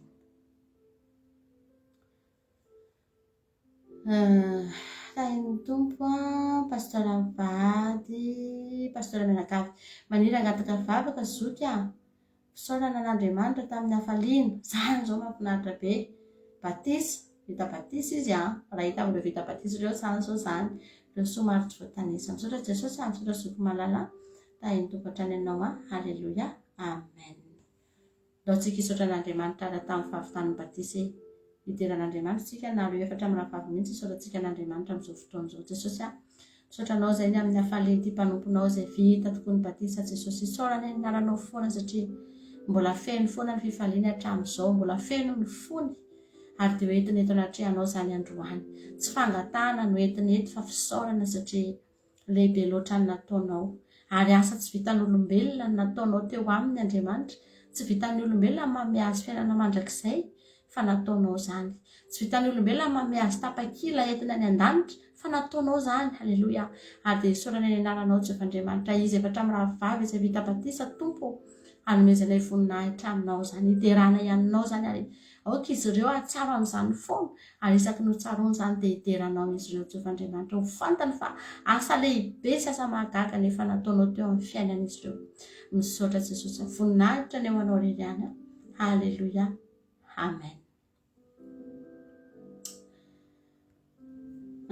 Tahin'ny Tompo pastora Menagavy mangataka fafaka mba omeny Tompo vahaolana fa tena mbola malaina hody madaza io. Magasitraka pastora mivady tahin'ny Jesosy mahereza ravavy mahereza be ianao fa efa ela ianao ny antsika mbavaka hoe mbola tsy te hody dia mbola tsy tafody ianao hatramin'izao dia aza matahotra fa Andriamanitra no mihazona anao. Haleloia. Fantatro mihitsy ilay aya, fantatro mihitsy ilay tahotra tena tsy te hody dia hivavaka indraintsika androany. Jesosy io mitondra mavaka ny ravavina ity izay amin'izao fotoana izay tena hoe fahoriana ho azy Jesosy samy hody tena hoe mijaly izy Jesosy raha tonga any mijaly izy amin'ny ara-nofo satria very ny asa, inona no hohanina, inona no atao hoany fa mijaly koa izy amin'ny ara-panahy satria tsy afaka intsony izy Jesosy anaraka fandarana ny amin'ny connexion sy ny fahasarotany zavatra rehetra any Jehovandriamanitra. Mangataka aminao mihitsy androany Andriamanitra, mangataka aminao ny amoram-ponao Jesosy hijery an'ity ravavina ity dia tsy avelanao no tafody izany izy Andriamanitra. Angatahako mihitsy ny tananao hanakana ny lalany Jesosy. Ninona mety tetikady ny devoly ao anatin'izany dia ravaravana amin'ny anaranao Jesosy, tsy manankely, tsy manam-pahefana ary tsy mahazo mampiasa n'izany ny devoly ao anatin'izany Jesosy malalo. Ka tena angatahako mihitsy ny tananao hiaro azy, angatahako Jesosy malalo ny herinao omba azy, ampahirezo izy amin'izao fotoana izao raha ao anatina harerahana. Tompo ampahirezo ny fony Jesosy, jereo izy androany Andriamanitra. Aza velanao feno ranomaso ny tavany fa atao fantany fa tia azy ianao ary momba azy ianao Jesosy malalo. Arovana amin'ny ranao izy amin'izao fotoana izao. Ninona mety zavatra miao eo anatrehany eo mitady ampatahotra azy, ny fanahany tahotra dia roana tsy anankely, tsy anam-pahefana. Ny tetikady ny devoly rehetra dia ravaravana tsy manankely, tsy manam-pahefana. Ny ranao Jesosy no angatahako hirotsaka ao anatiny amin'izao fotoana izao ary dia ho fitaovana mahery vaika eny aminy izany ranao izany, ahafahany miady, ahafahany miaro tena Jesosy amin'ny zavatra rehetra izay mitranga any amin'izany toerana izany. Misaotra indrindra Jesosy malalo. Haleloia. Amen.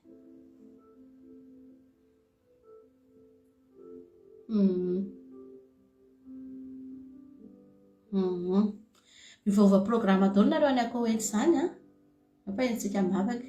Tain'ny Tompo pastora mangataka vavaka amin'ny sabata Pentekosta tsy asa tsony andao ny asa.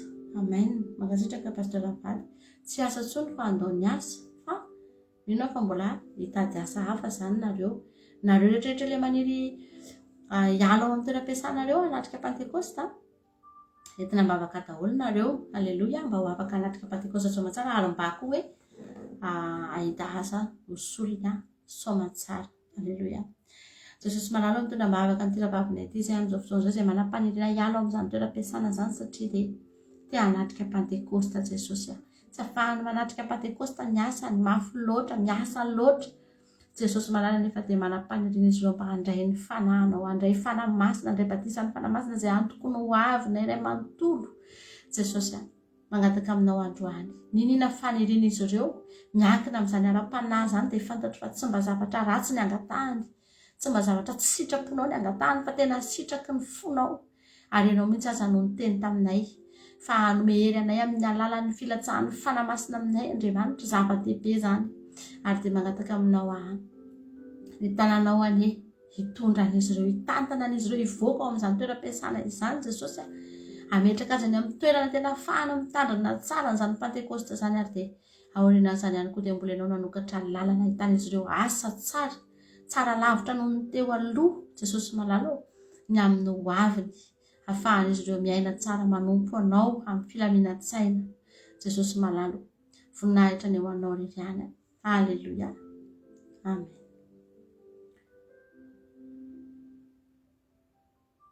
Miarahaba zoky mampiona tahin Jesosy mangataka vavaka foana amin'ilay taratasy nalefa fa mbola tsy nivaly aloha hatramin'izao mba azo valy mahafa-po misaotra betsaka.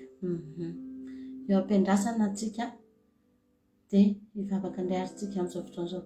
Jesosy mitondra mbavaka n'ity vavavina ity izay izay miandry valina taratasy Jesosy any amin'ny préfet amin'izao fotoana izao. Mbola tsy tonga ny valiny efa nentina mbavaka teto azay Jesosy mahatoky sy mino fa zay rehetra efa tonga teo anatrehanao dia tsisy adinonao reny na dia iray azy. Efa voasoratra reny efa ao ny valim-bavaka fa miandry livraison zay Andriamanitra ary dia izany no andrasanay mihitsy amin'izao fotoana izao. Miandry ny anjely midina hitondra valim-bavaka Jesosy nangatahako aminao omeo faharetany ity ankonana ity, omeo faharetany izy menakavy kely ao anatin'izao fiandrasana valim-bavaka izao Andriamanitra dia ataovy mahatoky anao, ataovy mifikitra aminao ary ampitomboy ny fitiavan'izy ireo anao Jehovah'Andriamanitra. Mangataka aminao Jesosy niza mety lalovan'izany taratasy izany amin'izao fotoana izao na karazan'olona ohatry ny ahoana Jehovah'Andriamanitra tena angatahako izany taratasy izany ho votsitra tena hoe hotsoranao teny fikasana izany taratasy izany ary dia ho akorde soamantsara zavatra valiny mahafa-po izany ny zavatra andrasanay Jesosy malala satria nentina mbavaka izany. Misaotra Jesosy malalo.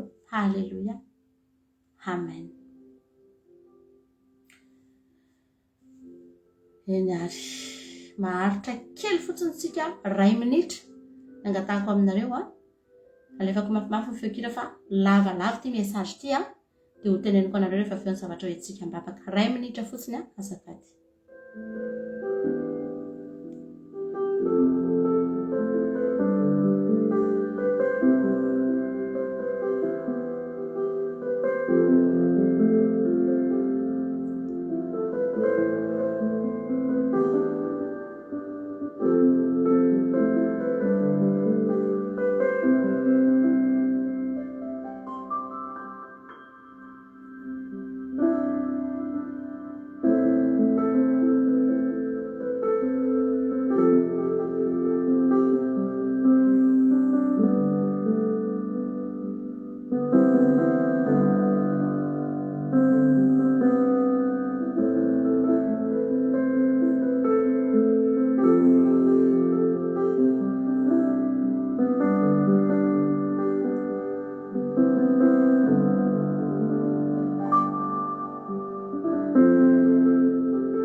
Mialatsiny anareo satria tena lava ilay message anefa tena zavatra tena important be daholo ny teneny dia tsy maintsy ny vakiako aloha ilay izy satria tsy afaka vakiako aminareo eto ny intégralité an'ilay message ny rehetrarehetra zany tsy afaka vakiako aminareo satria misy zavatra secret ilay izy fa ny zavatra azoko tenenareo eto ihany no teneniko raha teo tsy fitonoana ny anaran'ilay olona.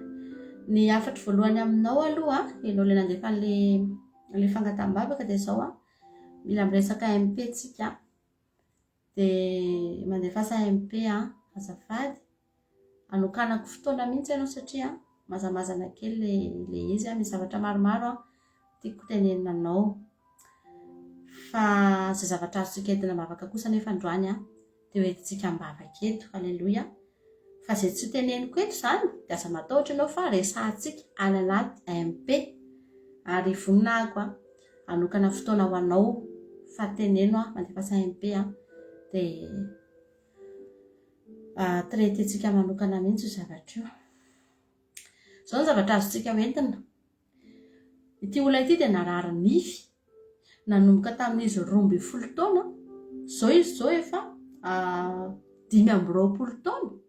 Zany hoe 13 taona narariana nify tsy nijanona mihitsy zany io olona io. Dia efa mihinana fanafody foana dia mandoky ety ivelany le izy. Ny farany izy tsy misy fiovana fa marary foana dia mandoky ety ivelany nefa ny fanafody hohanina foana. Dia le fanafody misy effet secondaire ihany koa. Dia leo be izy mihinana le fanafody satria makarary vavony azy koa le fanafody misy effet secondaire zany. Zay zany ny anankiray ihany zay ihany azoko tenenina eto. Ankoatran'izay tsisy azoko tenenina. Dia zay zany antsika mivavaka. Dia ny anankiray indray ny vadiny ihany koa dia marary. Misy dia marary ary misy fotoana io vadiny io marary dia tsy mahatsiaro tena. Tonga dia torana dia tsy mahatsiaro tena. Dia nisy fotoana ozy izy nisy nisokatra zareo zany nisy namosavy dia efa natao délivrance ihany nefa mbola misy zavatra tsy dia normal ihany ao anatin'ilay izy dia hoentintsika mivavaka izy satria dia mbola marary mafy zany zao io olona io. Izy mivady zany zao tena mitolady mafy zay no azo lazaina. Dia zay nataoko hoe miresaka MP tsika traitentsika manokana io zavatra mahazo anao io. Mahireza ianao asa kivy misaoran'Andriamanitra fa mbola tonga eto ianao androany ary mbola misy vahaolana io ry havana. Misy vahaolana io Haleloia. Maty any natsangan Jesosy. Atsika tsy matahotra ny amin'izany tsika. Mivavaka atsika amin'izao fotoana zao an'ilay olona izay marary nify ny teneniko anao teo nandritry ny taona maro sy ny vadiny izay marary ihany koa amin'izao fotoana zao. Misy fanahany rofy, fanahany aretina tena mikika an'izy ireo zany amin'izao fotoana zao. Jesosy malalo mitondra mivavaka izay amin'ity androany ity an'ity ankonana ity izay tena hitanay tokoa Andriamanitra fa raha mamaky an'izao message zao dia tena hoe tahaka ny ohatrany hoe mifaly mihitsy ny devoly mampahory amin'izany tokantrano zany ary tsisy zavatra tsy asehony ao anatin'izany tokantrano zany Jesosy Azay nefa misaotra anao androany. Misaotra anao satria tonga eto izany olona izany. Aleluia. Ary iderako ny anaranao ny fahatongavany eto androany Andriamanitra. Fa teto ny Galili hamililao ny lalany. Ary za dia mihiso matoky zato isan-jato ny finoko Andriamanitra. Fa misitra ny olona io. Izy mivady ireo ny tokantranony Andriamanitra. Hositranonao. Jesosy atonga eto anatrehanao. Ary dia hositranonao kasihanao amin'ny tanamaherinao Jehovah Andriamanitra. Ny tananao Jesosy hikasika an'izany tokantrano izany. Ary manomboka amin'ny fotoana nanarany an'ity fandarana ity ato anatin'izao vavaka izao Andriamanitra. Hanomboka hiditra ny tananao. Hanomboka hanamboatra ny fiainana ianao. Hanomboka hanamboatra ny amin'ny manontolo. Jesosy hikasika hatrany amin'ny fahasalamany. Izay tena tiany ny devolim-potehana sy rahabaravana mihitsy amin'izao fotoana izao. Jesosy malalo. Androany amin'ny alalan'izao vavaka izao. Aninina zavatra efa nataony devolo tao. Mety ny nandoaka tokoa ny nifiny. Fa androany mitsahatra androany Jesosy malala. Tsy afaka manitatra ny nininy eo tsony ny devoly. Tsy afaka manitatra ny faritaniny eo tsony ny devoly. Amin'ny alalan'i Jesosy. Tsy afaka manao na inona fa fatorana amin'ny rano Jesosy Kristy tompony sabata. Amin'ny anaran'i Jesosy ny fahefan'ny Satana sy ny fahefan'ny Losifera sy ny firongony sy ny miaramila rehetra amin'izao fotoana izao dia hongotana mivoaka ao anatin'io tokantrano io. Ny fanahan'ny rofo, fanahan'ny famosaviana, ny ozona rehetra tapatapahana amin'ny anaranao Jesosy tsy manakely tsy manam-pahefana. Ny sabatra ao nanapahatapahanay ny ozona. Ny sabatra ny fahamirana napatapahanay ny ozona amin'izao fotoana izao. Ny raha maherinao Jesosy ny fanahy mahery avy aminao. Andoroanay ny karazana fanahy ratsy rehetra izay mitondra fikortanana sy aretina sy fampotehana sy faravana anatin'ny tokantrano ity. Amin'ny ara-mahery Jesosy tompony sabata. Ny anaranao Jesosy tononoko amin'izany tokantrano izany manomboka eto. manomboka amin'izao fotoana itenenako zao dia tononoko anatin'izany tokantrano zany ny fitsarana izay nitenenin' Jesosy fa izay manantona azy dia omeny fitsarana amin'ny anaran'i Jesosy Kristy tompony sabata dia manomboka misy fitsarana miditra ao anatin'izany tokantrano zany. Jesosy malalo isaky ny mampandrosa zao fandarana izao izy dia isy fanahy manasitrana azy isan'andro ny anaranao Jesosy mangataka aminao androany ianao ane hiasa mahery ao anatin'izany tokantrano zany ho voninahity ny anaranao rery ihany iseho Andriamanitra ny anaranao amin'ny alalan'izao tokantrano zao. Misaotra Jesosy io. Halleluja. Amen. Voafetra ny fotoanantsika eto faraka ny teniko teo hoe mila miresaka any amin'ny aim-petsika dia malalaka kokoa ny fifampiresahana amin'izay fotoana izay ho anao ilay nangata-bavaka. Iny Jesosy dia maherezy dia aza matahotra aza kivy fa mbola misy hevitra tsara mihitsy ny aminao tianao Jesosy. Amen. Iny to pasteur Menakavy mangataka vavaka mba tsy ho be asa ary mba hivoaka ireo patron amin'ny Pentecosta mba tsy ho izy mpanavatapa amin'io mankasitraka zoko mampionà momba anareo Menakavy ane. Alleluia. Amen. Jesosy amin'ny tona mavaka ny tira-pavina ity izay maniry hiatrika Pentecosta ary dia nangatahany Jesosy dia mba hivoaka amin'ny patron mba tsisy hanavatapa azy amin'io andro io. Jesosy tena angatahany mihitsy ny manodidina an'ireto mpanomponao reto dia hokitianao avokoa Andriamanitra. Ataonao ny fomba rehetra afahan'izy ireo Andriamanitra hoe hiatrika Pentecosta filaminana afaka handray ny fanahinao anatina filaminana tsisy tabataba tsisy antsoantso tsisy irakiraka. Jesosy afa tena hoe hoalaminao ny zavatra rehetra hoalaminao ny mikitotoana rehetra ny manodidina azy rehetra Jehovah Andriamanitra. Tsaronay Andriamanitra le raha vavy anankiray nangetaeta anatrika sabata fa natory daholo ny patron tsy ny fotao raha tsy tapotra ny fotoam-bavaka Jesosy satria ianao no niasa dia nataonao na dia torimaso aza tonga tao anatin'ireo patron ireo. Azay Andriamanitra matoky sy mino fa hanao asa amin'ny fomba tsy takatry ny saina ianao ahafahan'ireto mpanomponao reto miatrika an'izany Pentecosta zany. Misaotra Jesosy.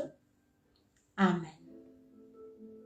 Fitanana Jesosy amintsika Menakavy so amin'ny tokantrano pasteur Menakavy azafady zany mangataka vavaka mba ho tanan'ny patronko mandrapahodiako any mata. Mba hita fity amin'izy ireo aho sy hitondra fitahina amin'izareo koa. Voninahitra n'Andriamanitra irery ihany hanomeza ny asa ty aho fa tiako ny asa. Halleluja. Misaotra mitondra mbavaka tahin Jesosy. Sasany zany mangataka mba hijanonao moa sasany mangataka mba hialao samy manana ny fitahina ho azy io dia tena vavy tindray zany zao mangataka mba hijanonao izy mba tsy hody mba tsy hialao mandrapodiny any Madagasikara. Mahafinaritra zany.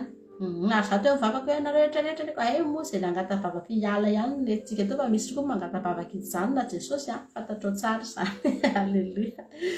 Eny lasa tsika hivavaka tira vavintsika ty amin'izao fotoana izao. Jesosy mitondra mavaka ny tira vavina ity izay mangataka tokoa izy Andriamanitra ary fanerininy mba hijanona ao amin'io patron io mandrapodiny any Madagasikara Jesosy mba tsy ho voakitikitika ao ny asany fa dia ao izy no hijanona. Tiany ny asany ny angatahany aminao dia niositra ny fahitam-pity ny voninahitrao andrakofy an'izao ravavina izao Jesosy ary dia izany ositra izany mihitsy no hitazoman'ireo patron andreo anazy tsy hamoaka azy ao Jesosy malala tsy hamoaka azy ao anatin'izany toeram-piasana izany fa hitazona azy dia niositra izay nomenao azy Jehovah Andriamanitra ary dia ho tamanao izy ho tamana aminy ireo patron ireo ary hiteny mihitsy ireo fa tsy hahita olo loatra azy Jesosy tsy tady olo-kafa fa ho tamana aminy satria dia mitafy ny voninahitra ao izany ravavina izy zany. Misaotra Jesosy. Halleluja. Amen. Mba tsy famadika Jesosy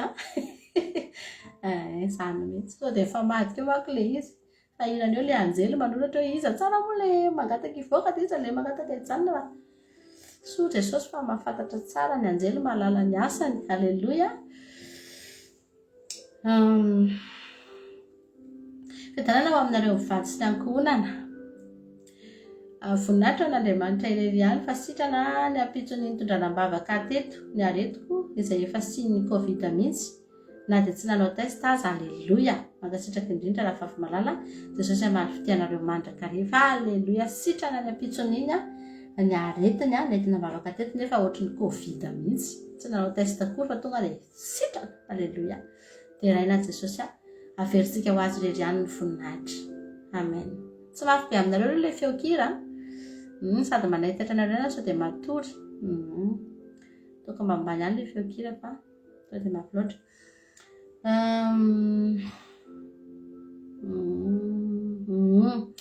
Mangataka vavaka mba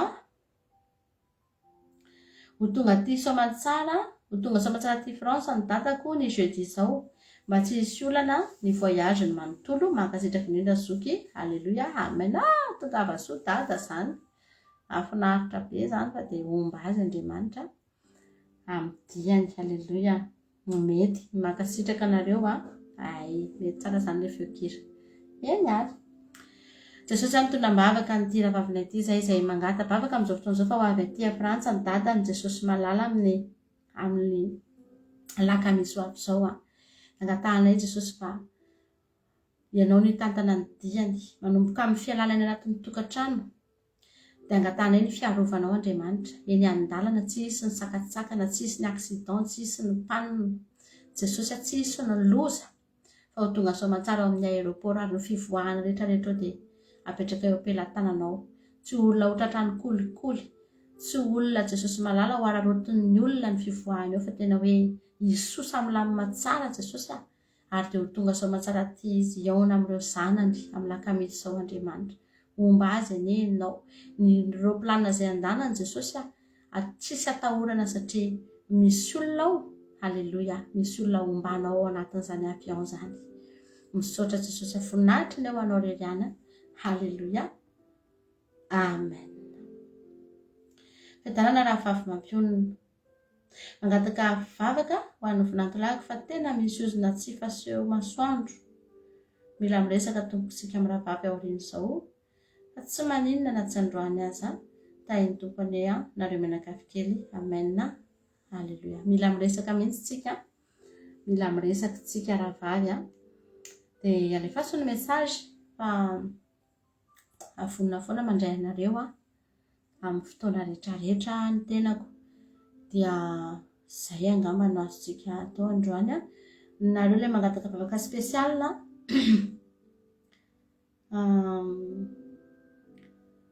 aleo miresaka mihitsy tsika dia malalaka tsara ny fotoana satria tsika tena voafetra dia amin'izay tena afa-po tsara mihitsy nareo. Alleluia. Ao anatiny ny fotoana rehetra izay rahantsika eto zay dia mandefa MP dia miresaka tsika zay tahiny Jesosy mankasitraka. Eny ary ny vavakantsika amin'izao fotoana izao marana ny fotoana izay ny fotoanantsika teto izay ny fitondrana vavakantsika mino fa tsisy adino voalaza avokoa. Tsisy saorana fa mahereza eo mino fa voalaza daholo tsisy adino. Ny vavakantsika amin'izao fotoana izao marana ny fotoana hitako nareo efa te atojo renge reto nareo reo ampandrindro eto rehefa manoaka fotsiny ry aina zao efa manoaka fotsiny ngamba ry tojo zany efa domina fotsiny. Eny ary vavakantsika ho an'ny firenena misaotra an'Andriamanitra ny amin'ny fotoana rehetra izay nafatsika niaraka teto androany dia voninahitra ho an'i Jesosy reriany. Alleluia. Amen.